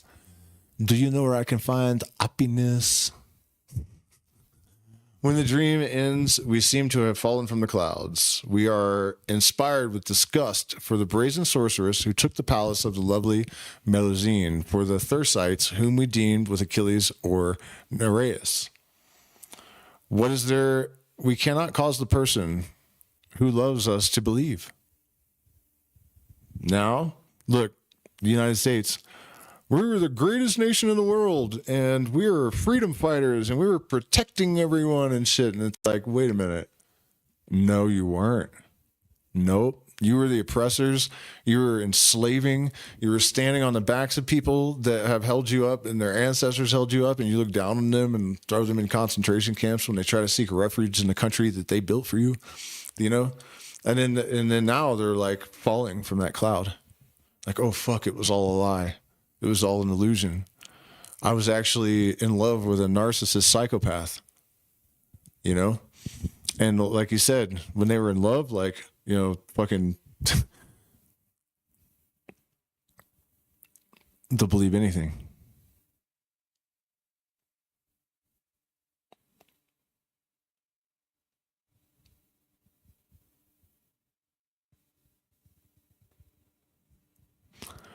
We are inspired with disgust for the brazen sorceress who took the place of the lovely Melusine.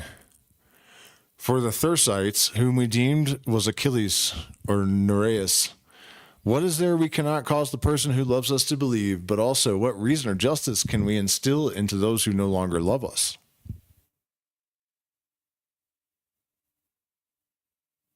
Love begins magician and ends sorcerer.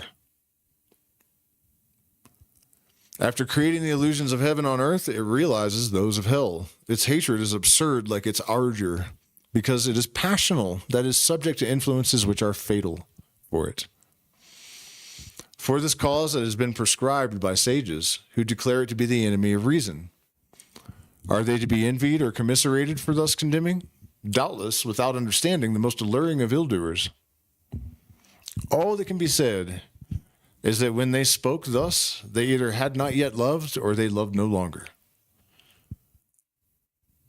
Things that are eternal are for us what our word internal makes them.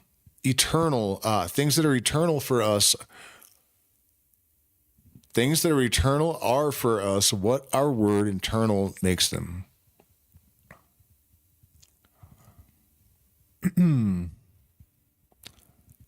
When the universe acquired consciousness, oh my God, what does he say? When the universe acquired consciousness, it made a bad bargain. Then it acquired love, a worse bargain. To believe that we are happy is to be happy. What we esteem becomes precious in proportion to the estimation itself. This is the sense in which we can say that magic changes the nature of things. The metamorphoses of Ovid are true, but they are allegorical, like the golden ass of rare Apuleius. The life of beings is a progressive transformation, and its forms can be determined, renewed, prolonged further, or destroyed sooner. If the doctrine of metempsychosis were true, might one not say that the debauch represented by Circe really and materially changes men into swine?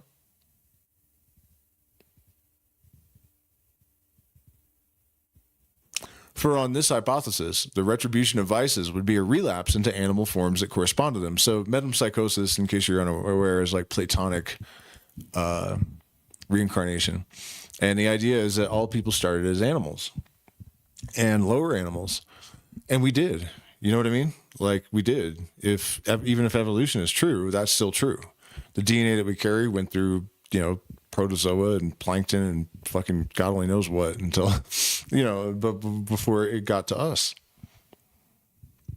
It occurred to me a while back too that like archetypes probably followed a line through that evolutionary process, right? So our spirit animal is probably got something to do with our animal ancestors. Pretty sure I was a big ass serpent back in the day, because as soon as I was like, it's the first time I saw an anaconda as a child, I was like, that's my favorite thing on earth, you know.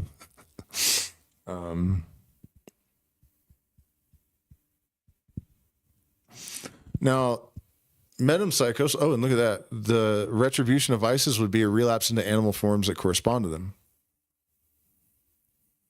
That's now metempsychosis, which has frequently been misinterpreted, has a perfectly true side. Animal forms communicate their sympathetic impressions to the astral body of man, which speedily acts on his aptitudes according to the force of his habits.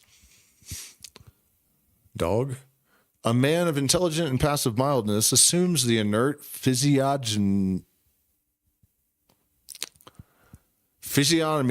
and ways of sheep, but in somnambulism, it is a sheep that is seen and not a man with a sheepish countenance, as the ecstatic and learned Swedenborg experienced 1,000 times. In the Kabbalistic book of Daniel, the Donser changed into a beast, which, after the common fate of magical allegories, has been mistaken for an actual history. In this way, we can really transform men into animals and animals into men. We can metamorphose plants and alter their virtue. We can endow minerals with ideal properties. It is all a question of willing it to be. We can equally render ourselves visible or invisible at will. And this helps us to explain the mysteries of the Ring of Gyges. In the first place, let us remove from the mind of our readers, all supposition of the absurd, that is, of an effect devoid of cause or contradicting its cause. To become invisible, one of three things is necessary: the interposition of some opaque medium between the light and our body, or between our body and the eyes of the spectators, or the fascination of the eyes of the spectators in such a manner that they cannot make use of their sight. Of these methods, only the third is magical. Have we not all of us observed that under the government of a strong preoccupation, we look without seeing and hurt ourselves against objects in front of us? So do that seeing they may not see. This is the whole distraction thing of the propaganda machine, right? Said the great initiator, and the history of the Grand Master tells us that one day, finding himself on the point of being stoned in the temple, chiefed, he made himself invisible and went out. There's no need to repeat here the mystifications of popular grimoires about the ring of invisibility. Some ordain that it shall be composed of fixed mercury, enriched by a small stone, which is indispensable to find in a pewit's nest and kept in a box of the same metal. The author of the Little Albert ordains that this ring should be composed of hairs torn from the head of a raging hyena, which recalls the history of the Belle of Robillard. The only writers who have discoursed seriously of the Ring of Gyges are Iamblichus, Porphyry, and Peter of Apollo. What they say is evidently allegorical, and the representation which they give, or that which can be made from their description, proves that they are really speaking of nothing but the great magical arcanum. One of the figures depicts the universal movement, harmonic and equilibrated in imperishable being. Another, which should be formed from an amalgam of the seven metals, calls for a description in detail. It has a double collet and two precious stones, a topaz constellated with the sign of the sun, and an emerald with the sign of the moon. It should bear on the inner side the occult characters of the planets, and on the outer their known signs twice repeated and in Kabbalistic opposition to each other. That is 5 on the right and 5 on the left. That's going to happen with the planets. Well, it's not 5 and 5, but they're going to be in opposition over the next couple of months, every single one of them, with their opposite. The signs of the sun and moon resuming the 4 several intelligences of the 7 planets, which adds to 11, by the way. Now, this configuration is no other than that of a pentacle, signifying all the mysteries of magical doctrine. And here is the occult significance of the ring. To exercise the omnipotence, of which ocular fascination is one of the most difficult demonstrations to give, we must possess all science and know how to make use of it. Fascination is fulfilled by magnetism. And, fascination is just putting someone in a trance. The magus inwardly forbids a whole assembly to see him, and it does not see him. In this manner, he passes through guarded gates and departs from prison in the face of his petrified gaolers.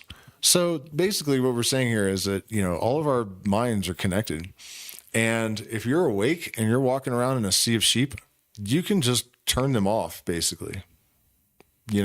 When someone is awake and their will is empowered and they're just a bunch of muggles around them, it's totally doable. So you're not doing the impossible. You're not literally becoming invisible. You're just overriding the ocular capacities of the people around you. At such times, a strange numbness is experienced, and they recall having seen the magus as if in a dream, but never till after he was gone. The secret of invisibility, therefore, wholly consists in a power which is capable of definition, that of distracting or paralyzing attention, so that the light reaches the visual organ without impressing the eye of the soul. To exercise this power, he must possess a will accustomed to sudden and energetic actions, great presence of mind, and skill no less great in causing diversions among the crowd. Let a man, for example, who is being pursued by his intended murderers dart into a side street, return immediately, and advance with perfect calmness towards his pursuers, or let him mix with them and seem to engage in the chase, and he will certainly make himself invisible. A priest who is being hunted in 93 with the intention of hanging him from a lamppost fled down a side street, assuming a stooping gait, and leaned against a corner, and with an intensely preoccupied expression, the crowd of his enemies swept past. Not one saw him, or rather, it never struck anyone to recognize him. It was so unlikely to be he. The person who desires to be seen always makes himself observed, and he who would remain unnoticed effaces himself and disappears. The true ring of Gyges is the will.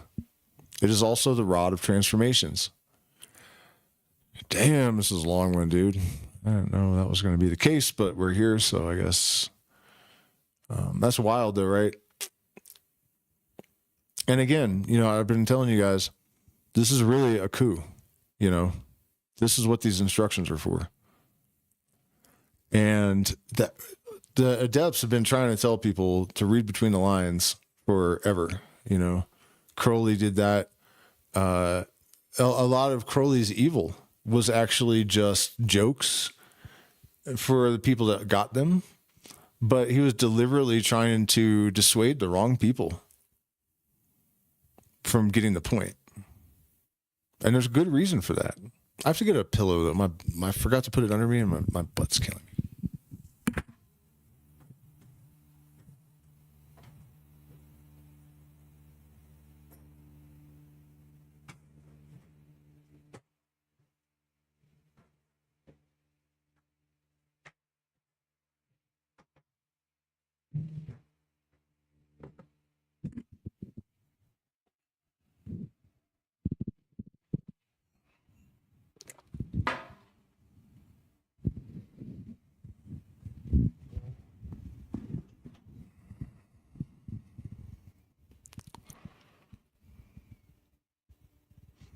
The true ring is the will.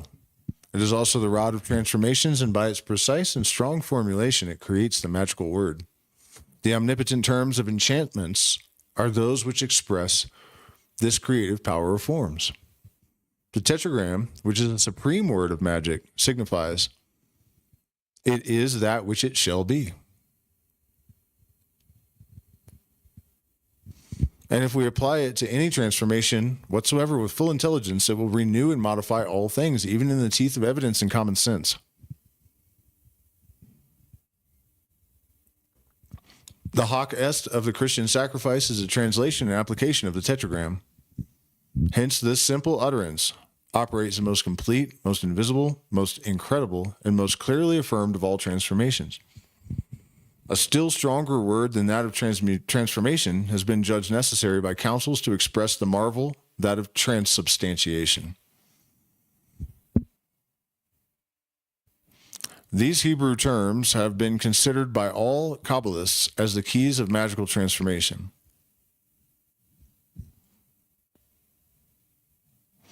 They're just variations of the tetragrammaton. You can actually, there's 72 of them, I think. And in the Hebrew conception of deity, there's all these different aspects and manifestations of God, right? Like the Shekinah is like the female. He is the identity.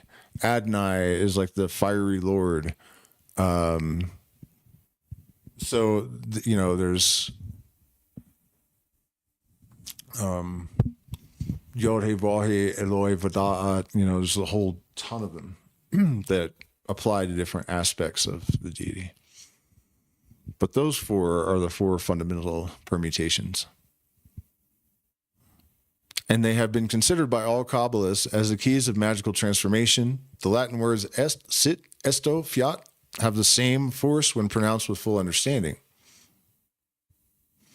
M. de Montalbert seriously relates in this legend of Saint Elizabeth of Hungary how one day the saintly lady, surprised by her noble husband, whom she sought to conceal her good works, in the act of carrying bread to the poor in her apron, told him she was carrying roses.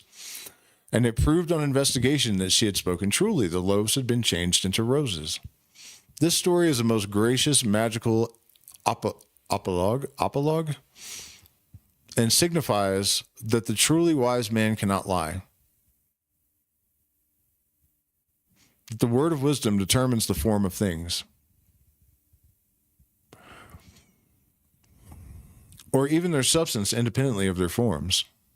Why, for example, should not the noble spouse of Saint Elizabeth, a good and firm Christian like herself, and believing implicitly in the real presence of the Savior and true human body upon an altar where he beheld only a wheaten host, why should he not believe in the real presence of roses in his wife's apron under the appearance of bread?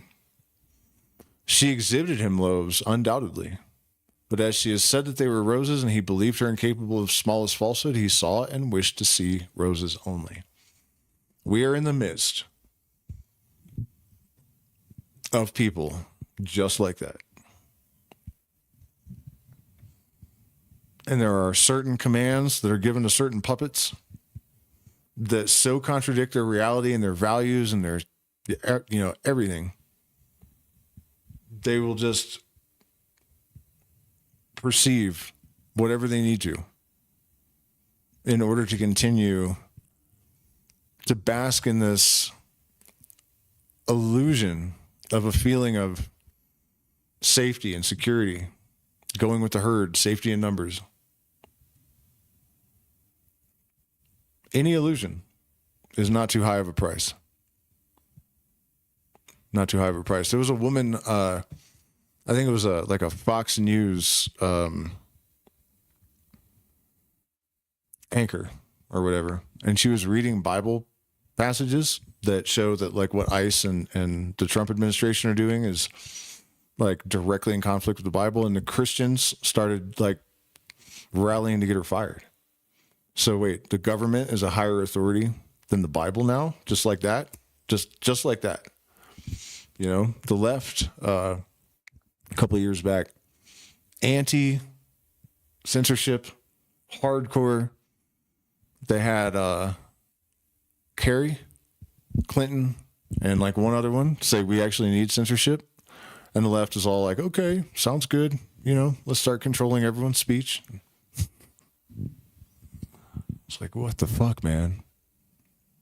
We're doomed. But we're not. We're not. But it was discouraging. It has been discouraging to watch this stuff happen. Oh my God. And then today, oh my God, man, this one is crazy.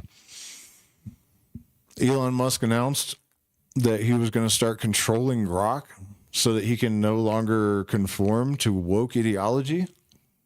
What? How'd that happen? It's a machine learning, right? So if it's been influenced, it's like 80% right wing on X interfacing with this thing, right? And he said he programmed it without bias. So he's lying through his fucking teeth. And what he's actually saying is censorship and control of information. And these people that were like, you know, oh, it's so great that he's fucking going to end censorship.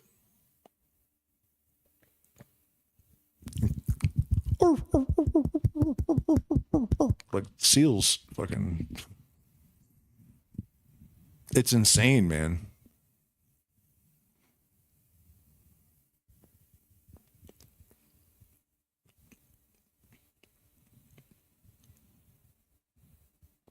There's only one way to turn it around. The right people have to find positions of influence and occupy them.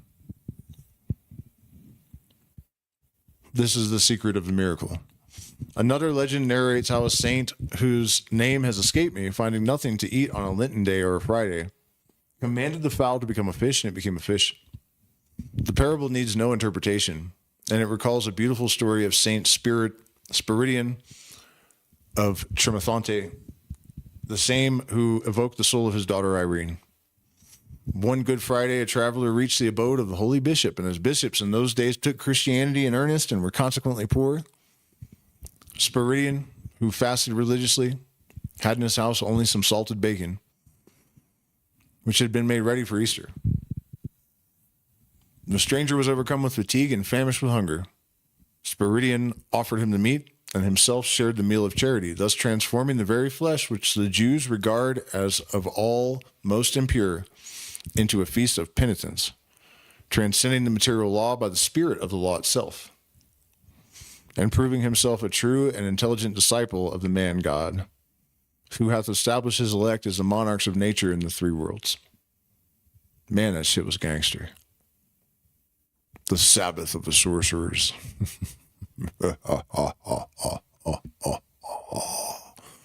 No, this is going to be good, man. It's just getting heavier and heavier.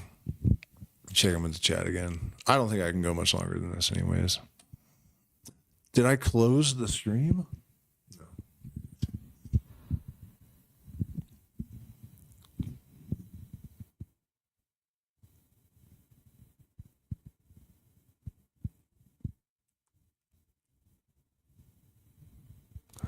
Well, right on, J. Ron. I appreciate that with the monthly call and whatnot.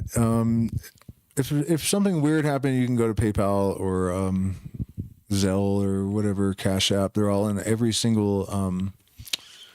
Actually, there's so many people coming in. I'm going to go ahead and continue with this book because it's about to get crazy, I think. Not like it hasn't been already. Well, I really appreciate that, J-Ron. I have been having a lot of undiagnosed health problems that could be terminal, actually. And I just had surgery a couple of months ago, so we're getting beat up right now, man. It's not nice. Yeah, I went to the hospital today, and I mean, I'm doing better than I was, a couple weeks ago, but it's just this weird thing, and it could be so many things, and there's so many tests that are needed to figure out which thing it is. So far, San Pedro cactus has really helped. But anyways, yeah, we definitely appreciate support right now because, if you guys follow me, you know about all the surgeries I had to have, and that took me out for 6 months. I couldn't do retreats or anything. And then I'm thinking, all right, I'm going to be strong soon and get back to work. And then no, my foot turns purple and goes paralyzed. And I got other signs that could mean, cancer or heart problems or whatever. So, it could just be, there's some harmless thing that if you're exposed to cold and altitude turns your skin purple, but it doesn't explain the paralysis, so I don't know, maybe it's no big deal. Could be a really big deal. It's going to cost a lot of money to figure it out. So your support is very meaningful always, but in this moment, particularly so. Okay, so the Sabbath of the Sorcerers. And by the way, if you guys are just jumping on, man, you need to go back and watch the rest of the stream because it's all been really relevant to what's happening in the world. There's a lot of secrets that will empower you. It goes hard. It goes hard. And there's always hideous garbling between the good stuff, and I don't know where it's going to be. So what is hideous garbling to me, because it's so cryptic, I could miss something. So I just decided to just read the whole thing rather than cutting it up and just reading the important, you know what I mean? So just warning you, you do have to sit through some like weird stories that don't seem to have any point to them, but that's very likely not true. And I just missed the point, you know? So at any rate, chapter 15, the Sabbath of the sorcerers. We return once more to that terrible number 15, symbolized in the tarot by a monster throned upon an altar, mitred, and horned, having a woman's breast and the generative organs of a man, a chimera, a malformed sphinx, a synthesis of monstrosities. The devil. Yes, we confront here the phantom of all terrors, the dragon of all theogonies, the Ahriman of the Persians, and the Typhon of the Egyptians, the python of the Greeks, the old serpent of the Hebrews, the fantastic monster, the nightmare, the croquet-mitaine, the gargoyle, the great beast of the Middle Ages, and worse than all this, the Baphomet of the Templars. He's joking, by the way. The Templars were our friends. The bearded idol of the alchemists, the obscene deity of Mendes, the goat of the Sabbath. The frontispiece in this ritual, I think it's a misprint, reproduces the exact figure of the terrible Emperor of Night with all of his attributes and all his characters. Now, a couple of things real quick, though. The python of the Greeks, I've somehow missed this. I don't know what that's a reference to. The old serpent of the Hebrews, there it is. Okay, so I haven't been able to prove this yet, but the modern conception of the Christian devil seems to be a composite of Hermes Trismegistus and Pythagoras more than anything. And Pythagoras means the old serpent or the old dragon. And I just figured something else out that I can't say right now. So you might want to follow me on Substack or something, because this is a big one. And I'm not going to say it, though. Too risky. Okay.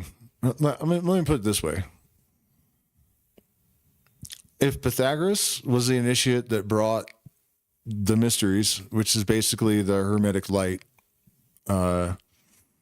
and the goal ultimately was illumination of mankind and the subversion of the tiara of Rome and the kings and queens all over the world, and to distribute or make people aware of their sovereignty. You know, if that all that, and Pythagoras is the one that brought it to Italy and Greece. And then from the Eleusinian mysteries, it went to the Templars and became, you know, blah, blah.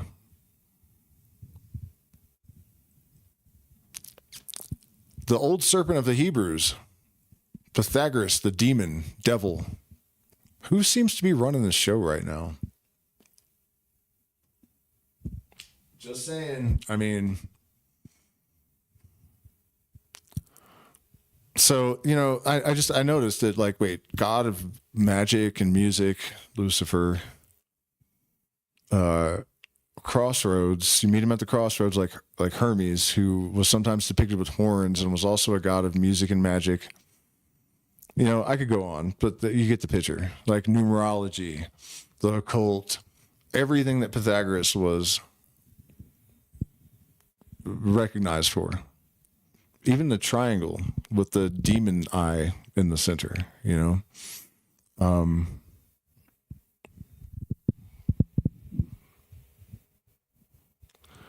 Anyways, the frontispiece of this ritual reproduces the exact figure of a terrible Emperor of Night with all of his attributes and all of his characters. And by the way, no, I'm not anti-Semitic at all. That is not what I meant by that in the least. Within every group of people, there are groups.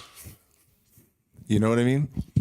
So that certain group, I mean, you know, Jewish mysticism is like one of the cornerstones of my whole spiritual existence. So I just want to be clear that that's not how I intended that at all. But there is a certain group that is obviously problematic. Let us state now, for the edification of the vulgar. What? Who's going to be vulgar that's reading this? Where are the vulgar at? For the satisfaction of M. Lecomte de Merville, for the justification of the demonologist Bodin, for the greater glory of the church, which persecuted Templars, burnt magicians, excommunicated Freemasons, etc., Let us state boldly and precisely to all the inferior... What the fuck just happened? Sorry, guys. I just had like a glitch or something.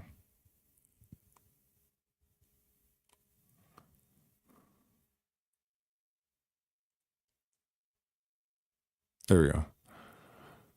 Let us state boldly and precisely that all the inferior initiates of the occult sciences and profaners of the great arcanum not only did in the past, but do now and will ever adore what is signified by this alarming symbol. Yes, in our profound conviction, the Grand Masters of the Order of the Templars worship the Baphomet and caused it to be worshipped by their adepts. Yes, there existed in the past, and there may be still in the present, assemblies which are presided over by this figure, seated on a throne and having a flaming torch between the horns. But the adorers of this sign do not consider as we do that this is a representation of the devil. On the contrary, for them it is that of the god Pan, the god of our modern schools of philosophy, the god of Alexandrian theurgic school, and of our own mystical Neoplatonists, the god of Lamartine and Victor Cousin, the god of Spinoza and Plato and Einstein, the god of the primitive Gnostic schools, the Christ also of the dissident priesthood. This last qualification, ascribed to the goat of black magic, will not astonish students of religious antiquities who are acquainted with the phases of symbolism and doctrine and their various transformations, whether in India, Egypt, or Judea.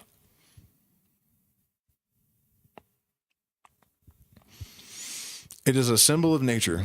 It is a symbol of duality. That is all.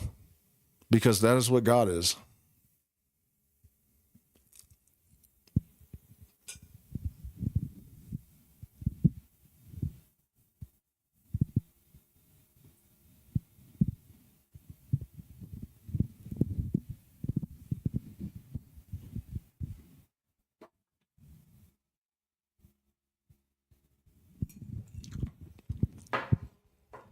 The bull, the dog, and the goat are the three symbolical animals of Hermetic magic, resuming all the traditions of Egypt and India.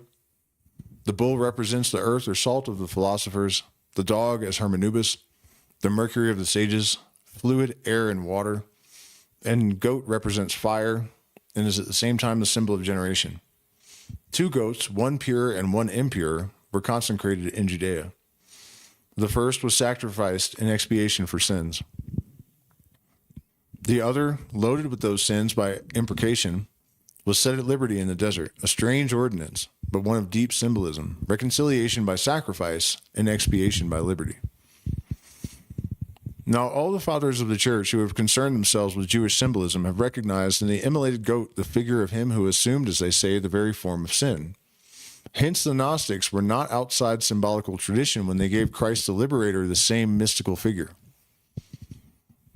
All the Kabbalah and all magic, as a fact, are divided between the cultus of the immolated and that of the emissary goat. There is, therefore, the magic of the sanctuary and that of the wilderness, the white and the black church, the priesthood of public assemblies, and the Sanhedrin of the Sabbath. The goat, which is represented in our frontispiece, bears upon his forehead the sign of the pentagram with one point in the ascendant, which is sufficient to distinguish him as a symbol of the light. He makes the sign of occultism with both hands, pointing upward to the white moon of Chesed and downward to the black moon of Geburah. This sign expresses the perfect harmony of mercy and justice. One of the arms is feminine, the other masculine, as in the androgen of Kunrat, whose attributes we have combined with those of our goat, since they are one and the same symbol. The torch of intelligence burning between the horns is the magical light of universal equilibrium.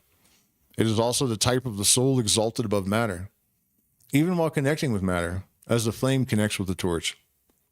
The hideous head of the animal expresses horror of sin,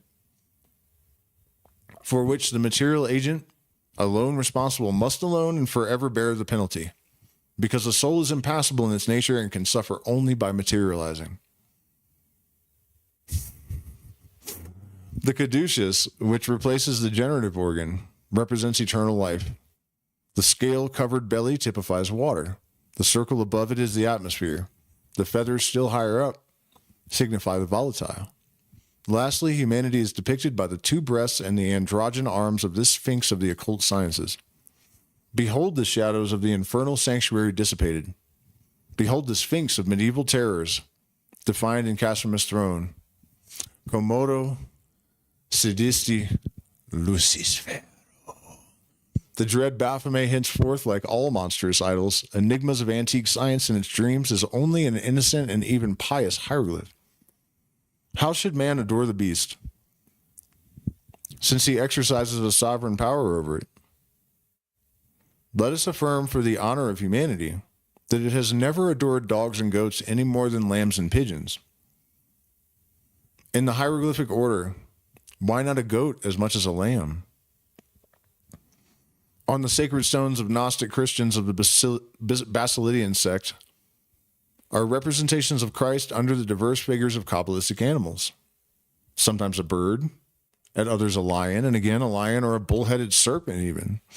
But in all cases, he bears invariably the same attributes of light, even as our goat, who cannot be confounded with fabulous images of Satan, owing to his sign of the pentagram. So the pentagram really, even inverted, doesn't symbolize anything evil, unless you're Gnostic or share their opinion that existence is evil, that to be incarnated is evil, because there are two phases, systole and diastole, integration and redintegration of the light. And when you're drawing the light down, the pentagram is pointed down, and it's light descending into matter. Turn it up, it's light redintegrating to source. This is nothing evil. It's just a process. So that also is foolishness.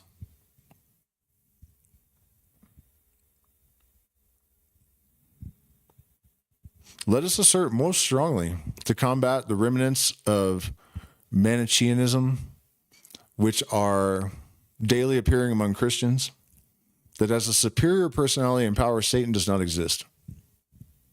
He is the personification of all errors, perversities, and consequently weaknesses. If God may be defined as he who necessarily exists, may we not define his antagonist and enemy as he who necessarily does not exist? The absolute affirmation of good implies the absolute negation of evil. And this, you guys, you can go back, all my videos on this kind of stuff always said that. Evil's not an active force. It's sort of like an incidental.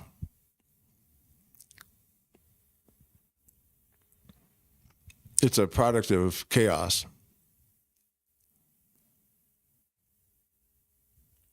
But it's empty. It's the passive. Whereas the positive is the positive. The negative is the passive, you could say.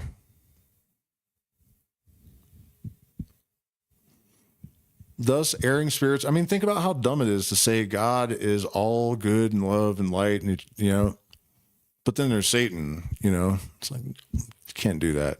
Absolute affirmation of good implies the absolute negation of evil. So also in the light, shadow itself is luminous. That means that everything creates its opposite. So that's actually, he just tossed, that is a super deep sentence. See if I can unpack it. The absolute affirmation of good implies the absolute negation of evil. So also in the light, shadow itself is luminous. Death begets life.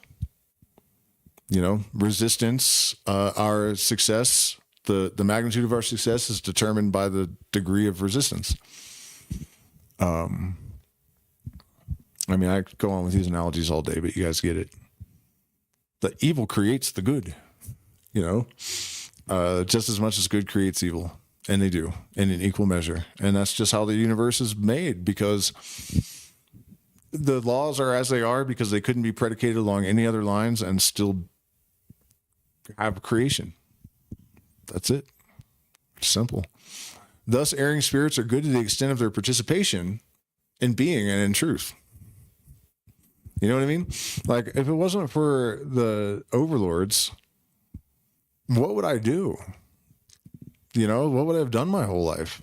Like, what would the point have been? No story without an antagonist. So, that's the interesting thing, that It's almost hypocritical, but it's not, because all of these things are true and false, and it's both true and false to say that they are true and false. Because it depends on your perspective, like the height of your perspective, your altitude, you know. On the one level, to say there is no evil, but then to acknowledge that the evil serves a purpose, it's like, okay, well, there is evil. Yeah. But it's in service to good. Therefore, ultimately, it's not evil. Doesn't mean we like it. And then you might say, well, if you're following that logic, how can we ever get away from it? You can raise the floor, and then you can still have opposites relative to the bottom. So don't worry. It's not cause for an existential crisis. Exactly.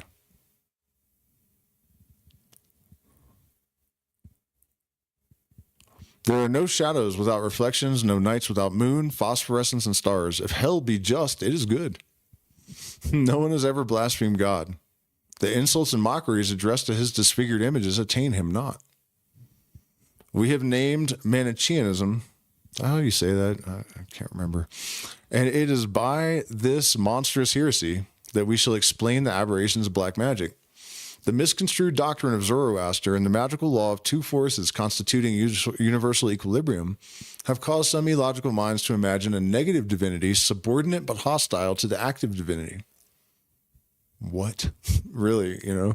Thus the impure duad comes into being. Men were mad enough to have God. The Star of Solomon was separated into two triangles, and the Manichaeans imagined a trinity of night. This evil god, product of sectarian fancies, inspired all manias and all crimes. Sanguinary sacrifices were offered him. Monstrous idolatry replaced the true religion. Black magic traduced the transcendent and luminous magic of true adepts. And horrible conventicles of sorcerers, ghouls, and striges took place in caverns and desert places, for dementia soon changes into frenzy. Watch out for that. The zombie hordes, man, they're in the dementia stage and it's shifting to frenzy right now. And from human sacrifices to cannibalism, there's only one step. The mysteries of the Sabbath have been variously described, but they figure always in grimoires and in magical trials. The revelations made on the subject may be classified under three heads. Those referring to a fantastic and imaginary Sabbath, those which portray the secrets of the occult assemblies of veritable adepts, revelations of foolish and criminal gatherings having for their object the operations of black magic. For a large number of unhappy men and women given over to these mad and abominable practices, the Sabbath was but a prolonged nightmare, where dreams appeared realities and were induced by means of potions, fumigations, and narcotic frictions. Baptista Porta, whom we have already signalized as a mystifier, gives in his Natural Magic a pretended recipe for the sorcerer's unguent, by means of which they were transported to the Sabbath. It is a composition of child's fat, of aconite boiled with poplar leaves and some other drugs, the whole mixed with soot, which could not contribute to the beauty of the naked sorceress who repaired to the scene anointed with his pomade. There is another and more serious recipe given by Baptista Porta, which we transcribe in Latin to preserve its grimoire character. The whole boiled and incorporated to the consistence of an unguent. We infer that compositions containing opiates, the pith of green hemp, deuterostramonium, or laurel almond would enter quite as successfully into such preparations. The fat or blood of night birds added to these narcotics with black magical ceremonies would impress imagination and determine the direction of dreams. To Sabbaths dreamed in this manner, we must refer the accounts of a goat issuing from pitchers and going back into them after the ceremony. Infernal powders obtained from the ordure of this goat, who is called Master Leonard. Banquets, where abortions are eaten without salt and boiled with serpents and toads. Dances in which monstrous animals or men and women with impossible shapes take part. Unbridled debauches, where incubi project cold sperm. Oh, dude. Nightmare only could produce or explain such scenes. The unfortunate cure, Goffrey, and his abandoned penitent, Madeleine de la Palude, went mad through kindred delusions and were burned for persisting in affirming them. So what he's saying, he's not saying people were doing all that stuff. He's saying that datura and marijuana and opium and baby fat and all this stuff were mixed into some kind of demonic ayahuasca type drink, and they thought that they were witnessing this stuff. We must read the depositions of these diseased beings during their trial to understand the extent of the aberration possible to an afflicted imagination. But the Sabbath was not always a dream. It did exist in reality. Even now there are secret nocturnal assemblies for the practice of the rites of the old world, some of which assemblies have a religious and social object. That's not good. While that of others is concerned with orgies and conjurations. From this twofold point of view, we propose to consider and condemn the true Sabbath of the magic of light in one case and the magic of darkness in the other. And, you know, these things did occur to some extent in some of the mystery traditions. There's actually a word for it, homophagia, which is the eating of raw infants that was practiced by some of the left-hand path mystery schools like way back in the day. And who's to say they're not still? When Christianity prescribed the public exercise of the ancient worships, the partisans of the latter were compelled to meet in secret for the celebration of their mysteries.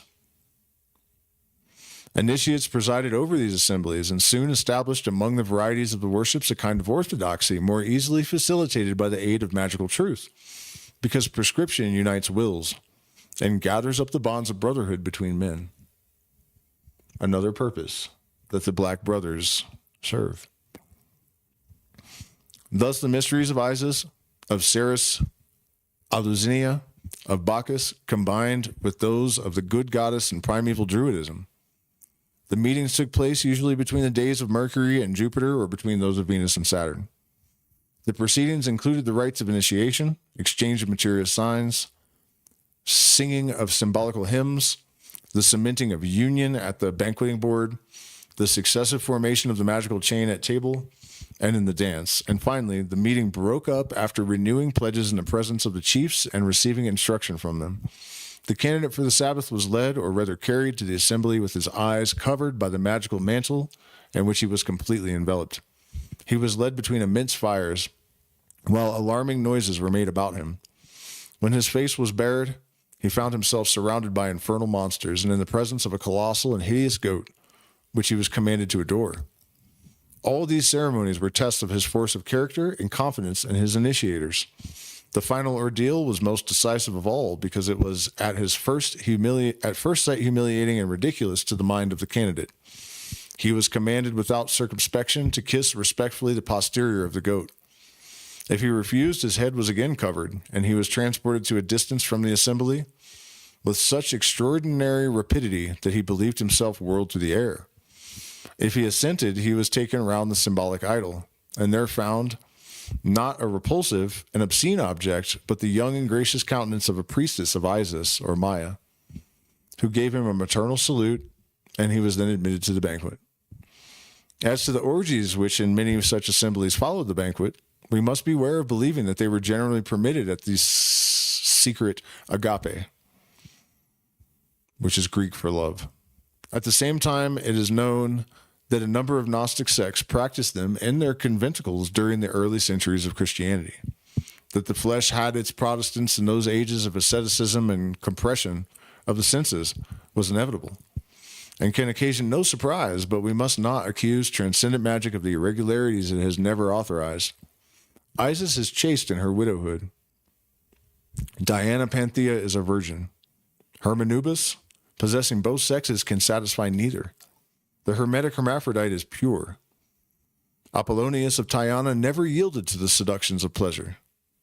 The Emperor Julian was a man of rigid continence. Plotinus of Alexandria was ascetic in the manner of his life, and Paracelsus was such a stranger to foolish love that his sex was suspected. Raymond Lilly was initiated into the final secrets of science only after a hopeless passion which made him chaste forever. It is also a magical tradition that pantacles and talismans lose all their virtue when he who wears them enters a house of prostitution or commits an adultery.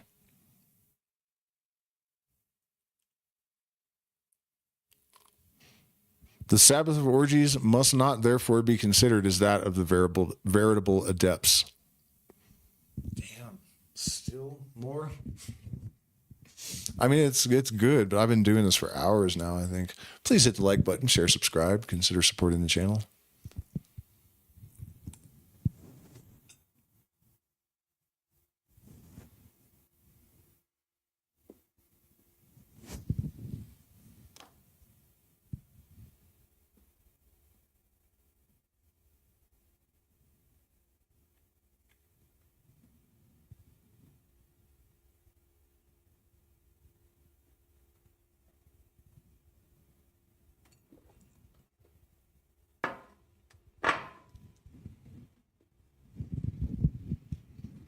Okay. Almost.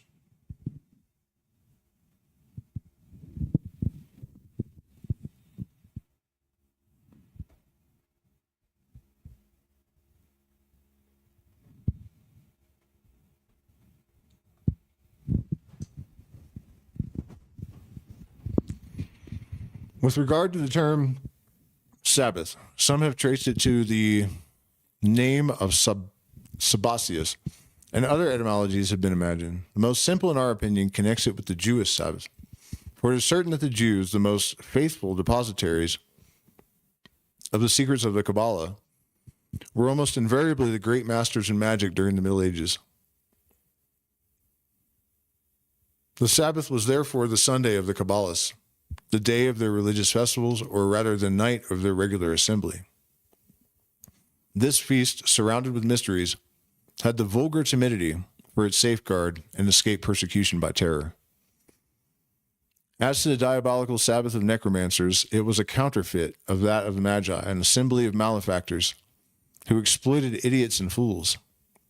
Their horrible rites were practiced and abominable potions compounded. These sorcerers and sorceresses laid their plans and instructed one another for the common support of their reputation in prophecy and divination. At that period, diviners were generally consulted and followed a lucrative profession while exercising a real power. Such institutions never had nor could possess any regular rights. Everything depended on the caprice of the chiefs and the vertigo of the assembly. What was narrated by some who had been present at them served as a type for all nightmares of hallucination. And from this chaos of impossible realities and demoniac desires have issued the revolting and foolish histories of the Sabbath, which figure in magical processes and in the books of writers such as Spranger, Delancier, Delrio, and Boden. The rites of the Gnostic Sabbath were imported into Germany by an association which took the name of Mopsus. It replaced the Kabbalistic goat with the Hermetic dog, and the candidate, male or female, for the order-initiated women was brought in with eyes bandaged. The same infernal noise was made in their neighborhood, which surrounded the name of Sabbath with so many inexplicable rumors. They were asked whether they were afraid of the devil and were abruptly required to choose between kissing the posterior of the Grand Master and that of a small, silk-covered figure of a dog, which was substituted for the old grand idol of the goat of Mendes. The sign of recognition was a ridiculous grimace, which recalls the phantasmagoria of the ancient Sabbath and the masks of the assistants. For the rest, their doctrine is summed up in the cultus of love and license.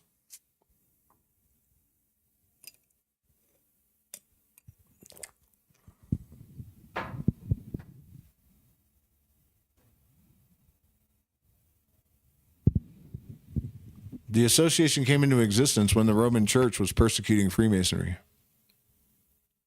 The mopses pretended to recruit only among Catholics, and for the oath at reception they substituted a solemn engagement upon honor to reveal no secrets of the order. It was more effectual than any oath, and left nothing for religion to object. The name of the Templar Baphomet, which should be spelled Kabbalistically backwards, is composed of three abbreviations, Tim, Off, and Ob. Templi Omnium Hominum Passus Abbas, the father of the Temple of Universal Peace among men. It's an acronym. There's other things that can be done with it too. There's a code, a cipher that yields Sophia from Baphomet. According to some, the Baphomet was a monstrous head. According to others, a demon in the form of a goat. A sculptured coffer was disinterred recently in the ruins of an old commandery of the temple, and antiquaries observed upon it a Baphometic figure, corresponding by its attributes to the goat of Mendes and the androgen of Kunrat. It was a bearded figure with a female body holding the sun in one hand and the moon in the other, attached to chains.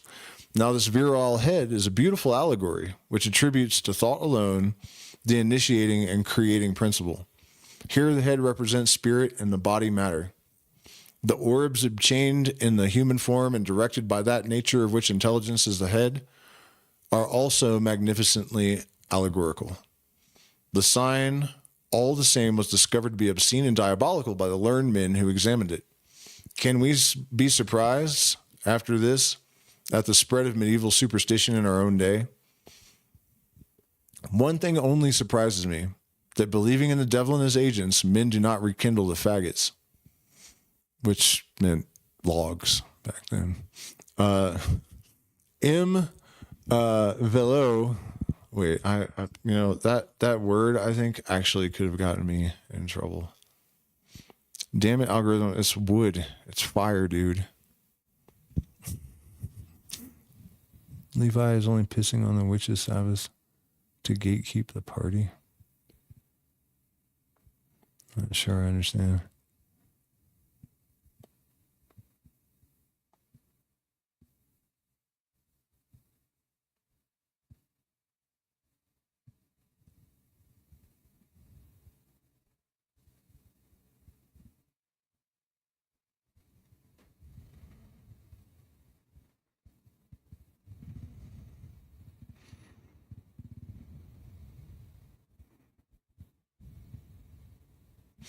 Man, that will piss me off if they do that, because I heard that happen to someone a little while back. I don't know if the algorithm's smart enough to realize that it wasn't the slur, that it was just a reference to logs, but Velu is logical and demands it. One should honor men who have the courage of their opinions. Pursuing our curious researchers, we come now to the most horrible mysteries of the grimoire, those which are concerned with the evocations of devils and pacts with hell. After attributing a real existence to the absolute negation of goodness, after having enthroned the absurd and created a god of falsehood, it remained for human folly to invoke the impossible idol, and this maniacs have done. We were lately informed that the most Reverend Father Ventura, formerly superior of the Theatines, bishop's examiner, etc., after reading our doctrine, declared that the Kabbalah was, in his opinion, an invention of the devil, and that the Star of Solomon was another diabolical device to persuade the world that Satan was the same as God. See what is taught seriously by the masters in Israel? Wait, masters in Israel all the way back then? The ideal of nothingness and night, inventing a sublime philosophy, which is the universal basis of faith and the keystone of all temples. The demon placing his signature by the side of God's. My venerable masters in theology, you are greater sorcerers than you or others are aware, and he who said the devil is a liar like his father would have had some observations to make on the decisions of your reverences. The evokers of the devil must, before all things, belong to a religion which admits a devil, creator and rival of God. To invoke a power, you must believe in it. Given this firm faith in the religion of the devil, we must proceed as follows to enter into correspondence with this pseudo-deity. Magical axiom. Okay, so, yeah, he who affirms the devil creates or makes the devil.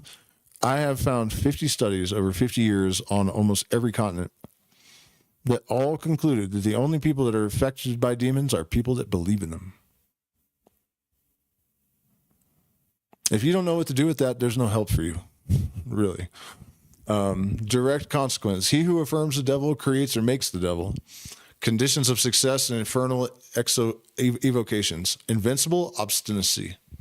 2, a conscience at once hardened to crime and most subjective to remorse and fear. Subject to remorse and fear. Affected or natural ignorance. Blind faith in all that is incredible. A complete false idea of God. We must afterwards profane the ceremonies of the cultists in which we believe. Offer a bloody sacrifice, procure the magic fork, which is a branch of a single beam of hazel or almond cut at one blow with the new knife used for the sacrifice. It must terminate in a fork, which must be armored with iron or steel made from the blade of the before-mentioned knife. A fast of 15 days must be observed, taking a single unsalted repast after sundown. This repast should consist of black bread and blood seasoned with unsalted spices or black beans and milky and narcotic herbs. We must get drunk every 5 days after sundown on wine in which 5 heads of black poppies and 5 ounces of pounded hemp seed have been steeped for 5 hours, the infusion being strained through a cloth woven by a prostitute. Strictly speaking, the first cloth comes to hand may be used. Should it have been woven by a woman? Oh, that was nasty. The evocation should be performed on the night between Monday and Tuesday, or that between Friday and Saturday. A solitary and condemned spot must be chosen, such as a cemetery haunted by evil spirits, an avoided ruin in the country, the vaults of an abandoned convent, a place where some murder has been committed, a druidic altar, and an old temple of idols. A black, seamless, and sleeveless robe must be provided, a leaden cap emblazoned with the signs of the moon, Venus, and Saturn. 2 candles of human fat, set in black wooden candlesticks, carved in the shape of a crescent, 2 crowns of vervain, a magical sword with a black handle, the magical fork, a copper vase containing the blood of the victim, a censer holding the perfumes, namely incense, camphor, aloes, ambergris, and storax, kneaded with the blood of a goat, a mole, and a bat, 4 nails taken from the coffin of an executed criminal, the head of a black cat which has been nourished on human flesh for 5 days,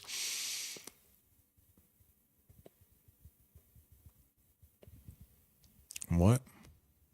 A bat drowned in blood, the horns of a goat, cum quo puella concuberate, the skull of a parricide. All these hideous and scarcely obtainable objects having been collected, they must be arranged as follows. A perfect circle is traced by the sword with a break or a way of issuing on one side. A triangle is drawn in the circle, and the pentacle thus formed is colored with blood.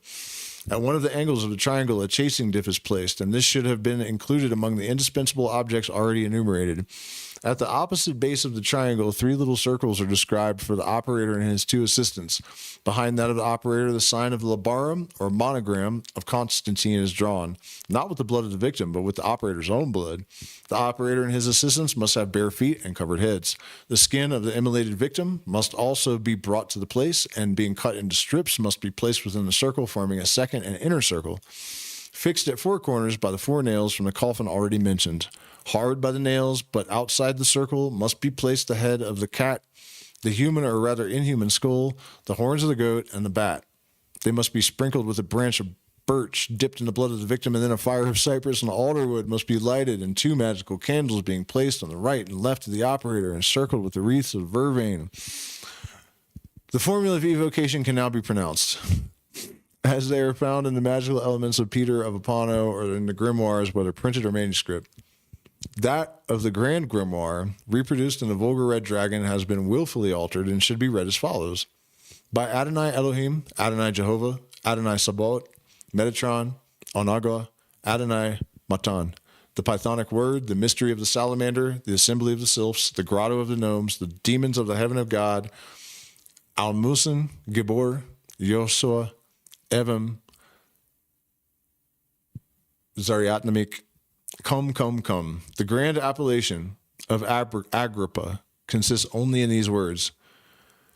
Jesus fucking Christ, dude. Dis mes jessit bonetisif duvema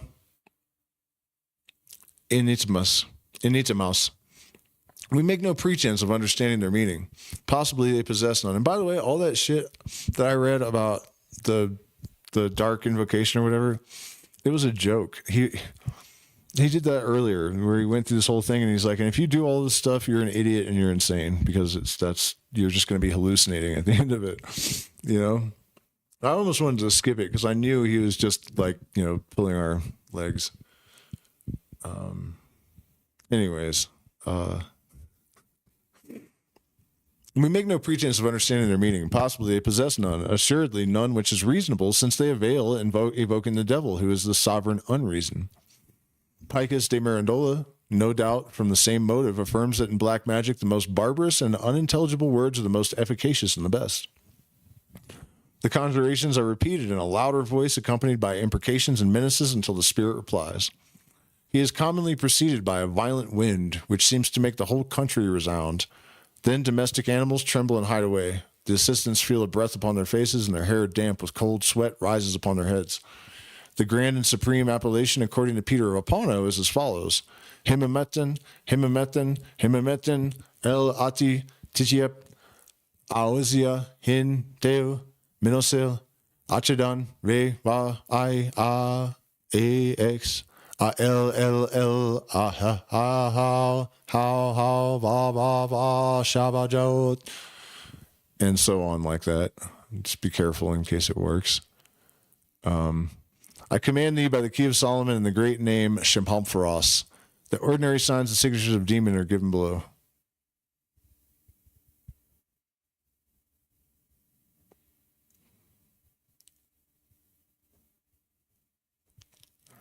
Is this ever going to end?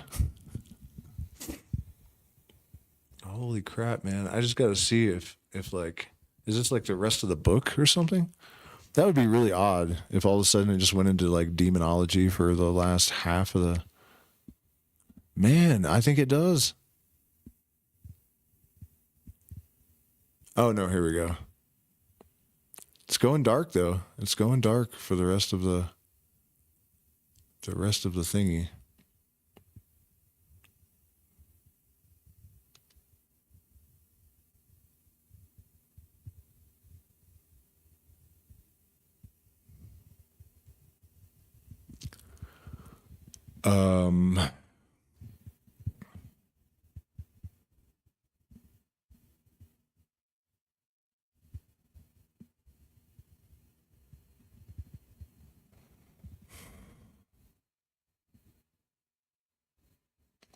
But those are those of the inferior demons. And here follow the official signatures of the princes of hell, attested judicially, Om le Comte de Mirville, and preserved in the archives of justice as convicting evidence for the trial of the unfortunate Urbain Grandier.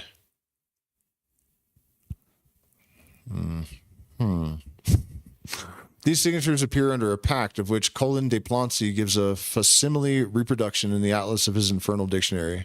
It has the marginal note, the draught is in hell in the secretary of Lucifer.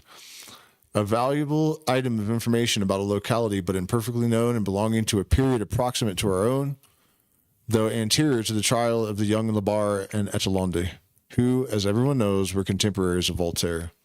Evocations were frequently followed by pacts written on parchment of goat skin with an iron pen and blood drawn from the left arm. The document was in duplicate. One copy was carried off by the fiend and the other swallowed by the willful reprobate. The reciprocal engagements were that the demon should serve the sorcerer during a given period of years and the sorcerer should belong to the demon after a determinate time. The church in her exorcism has consecrated the belief in all these things. And it may be said that black magic and its darksome prince are the true, living, and terrible creation of Roman Catholicism. That they are even its special and characteristic work. For priests invent not God, so do true Catholics cleave from the bottom of their hearts to the consecration and even the regeneration of this great work, which is the philosophical stone of the official and positive cultus.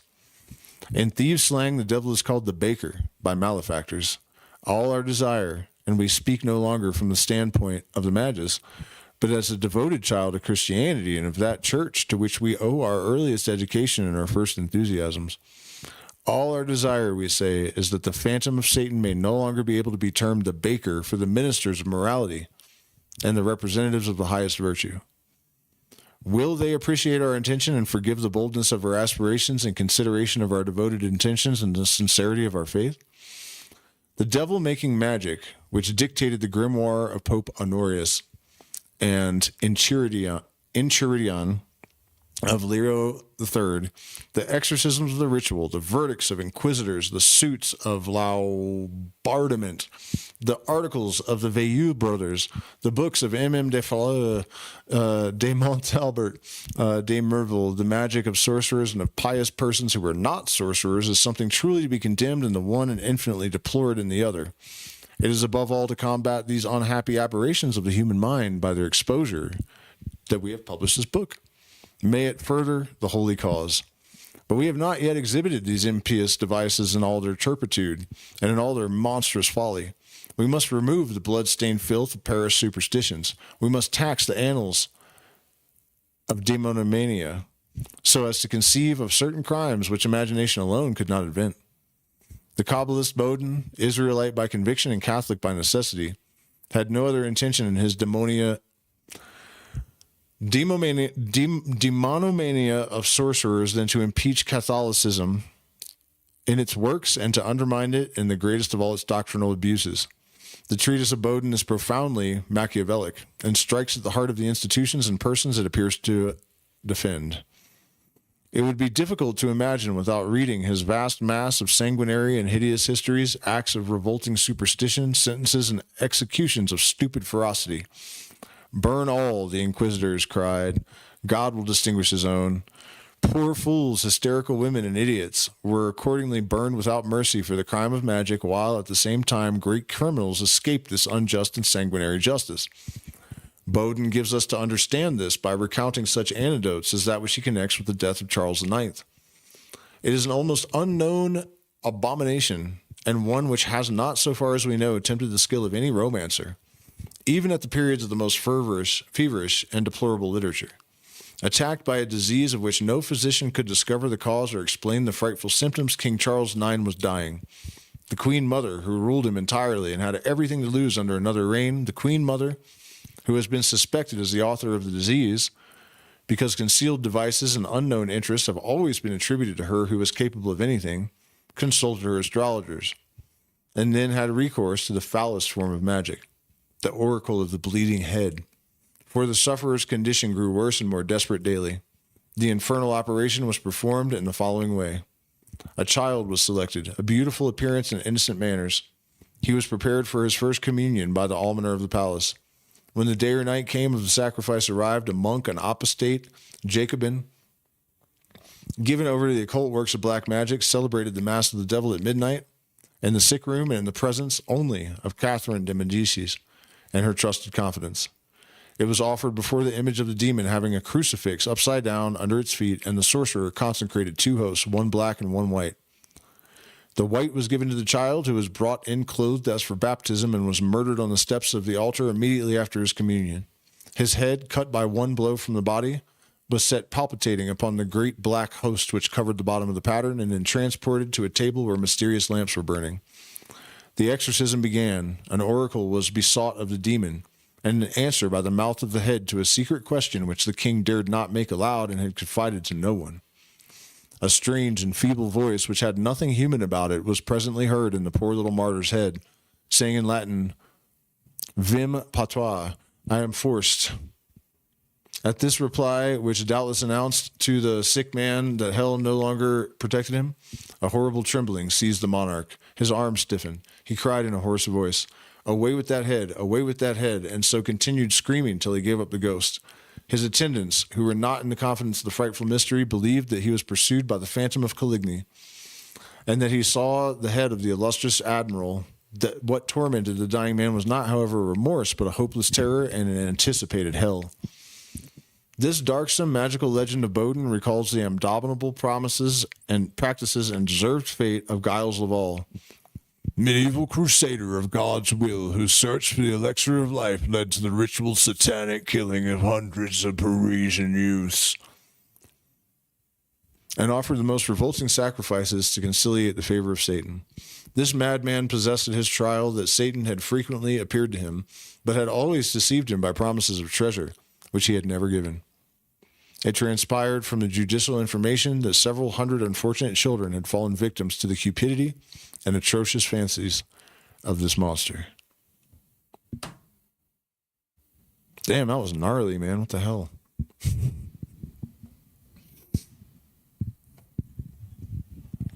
Jeez. Hold on, guys. I'm just putting my screen together here real quick. Please like, share, subscribe. Consider becoming a supporter of the channel. We are demonetized.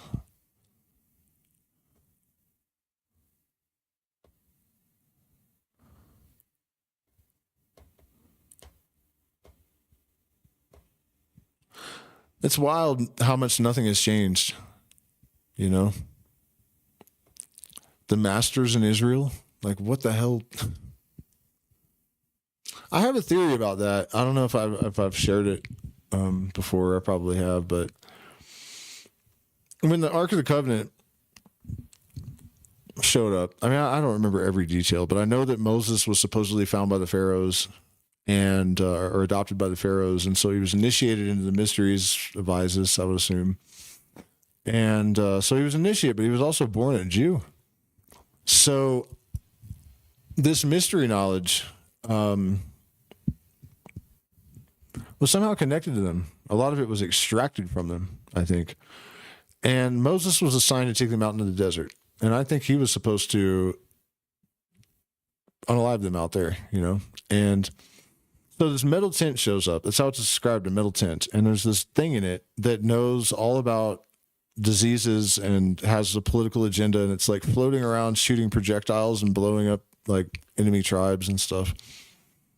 Extremely suspicious. I've wondered if that thing wasn't real, and Israel has it.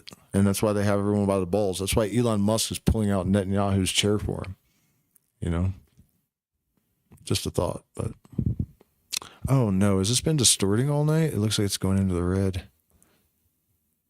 Oh man, I'm gonna be bummed if I find out the audio is all fuckered up. All right, so if you guys have any questions, comments, subjects that you would like me, yeah, it's also been really long, and I think I need to go. And yeah, for those of you that just showed up, man, watch the whole thing if you have time, because holy shit balls. I'm also gonna cut it up and repost it, but I don't know if I'm gonna edit it or not. I can't decide whether I want to just take like the really important stuff, or if I should just do each chapter separately so people don't have to sit through 3 or 4 hours of it to, you know, to get to the point. All right, guys, thank you so much. It's been 3 hours and it's 1:30 in the morning. So we'll be back tomorrow. I don't know what exactly. I know I'm doing a video on opinion snuff because people don't know what it is, I guess. Really strange it hasn't caught on in the plant medicine community, but I think it's because it probably has some pretty uncomfortable body load. But it has 5-MeO DMT and NN-DMT in it, and it's just, you just have to take the bark off and scrape the resin off the bark, and that's it. There's no more process. Well, you heat it too. But yeah, you know, there's nothing added to it or done to it. It's from Varroa trees, which are related to nutmeg. But there's no myristicin in it, or it wouldn't be safe. So anyways, I'm doing that, and then tomorrow we'll get into something. So thank you guys so much. Please hit the like button, share, subscribe, turn on your bell notifications so you don't miss anything. Please join the Patreon or use one of the options in every video to support. And we still have room at the retreats, and I hope this was very much of value to you. I know it was. If you understood it, you profited.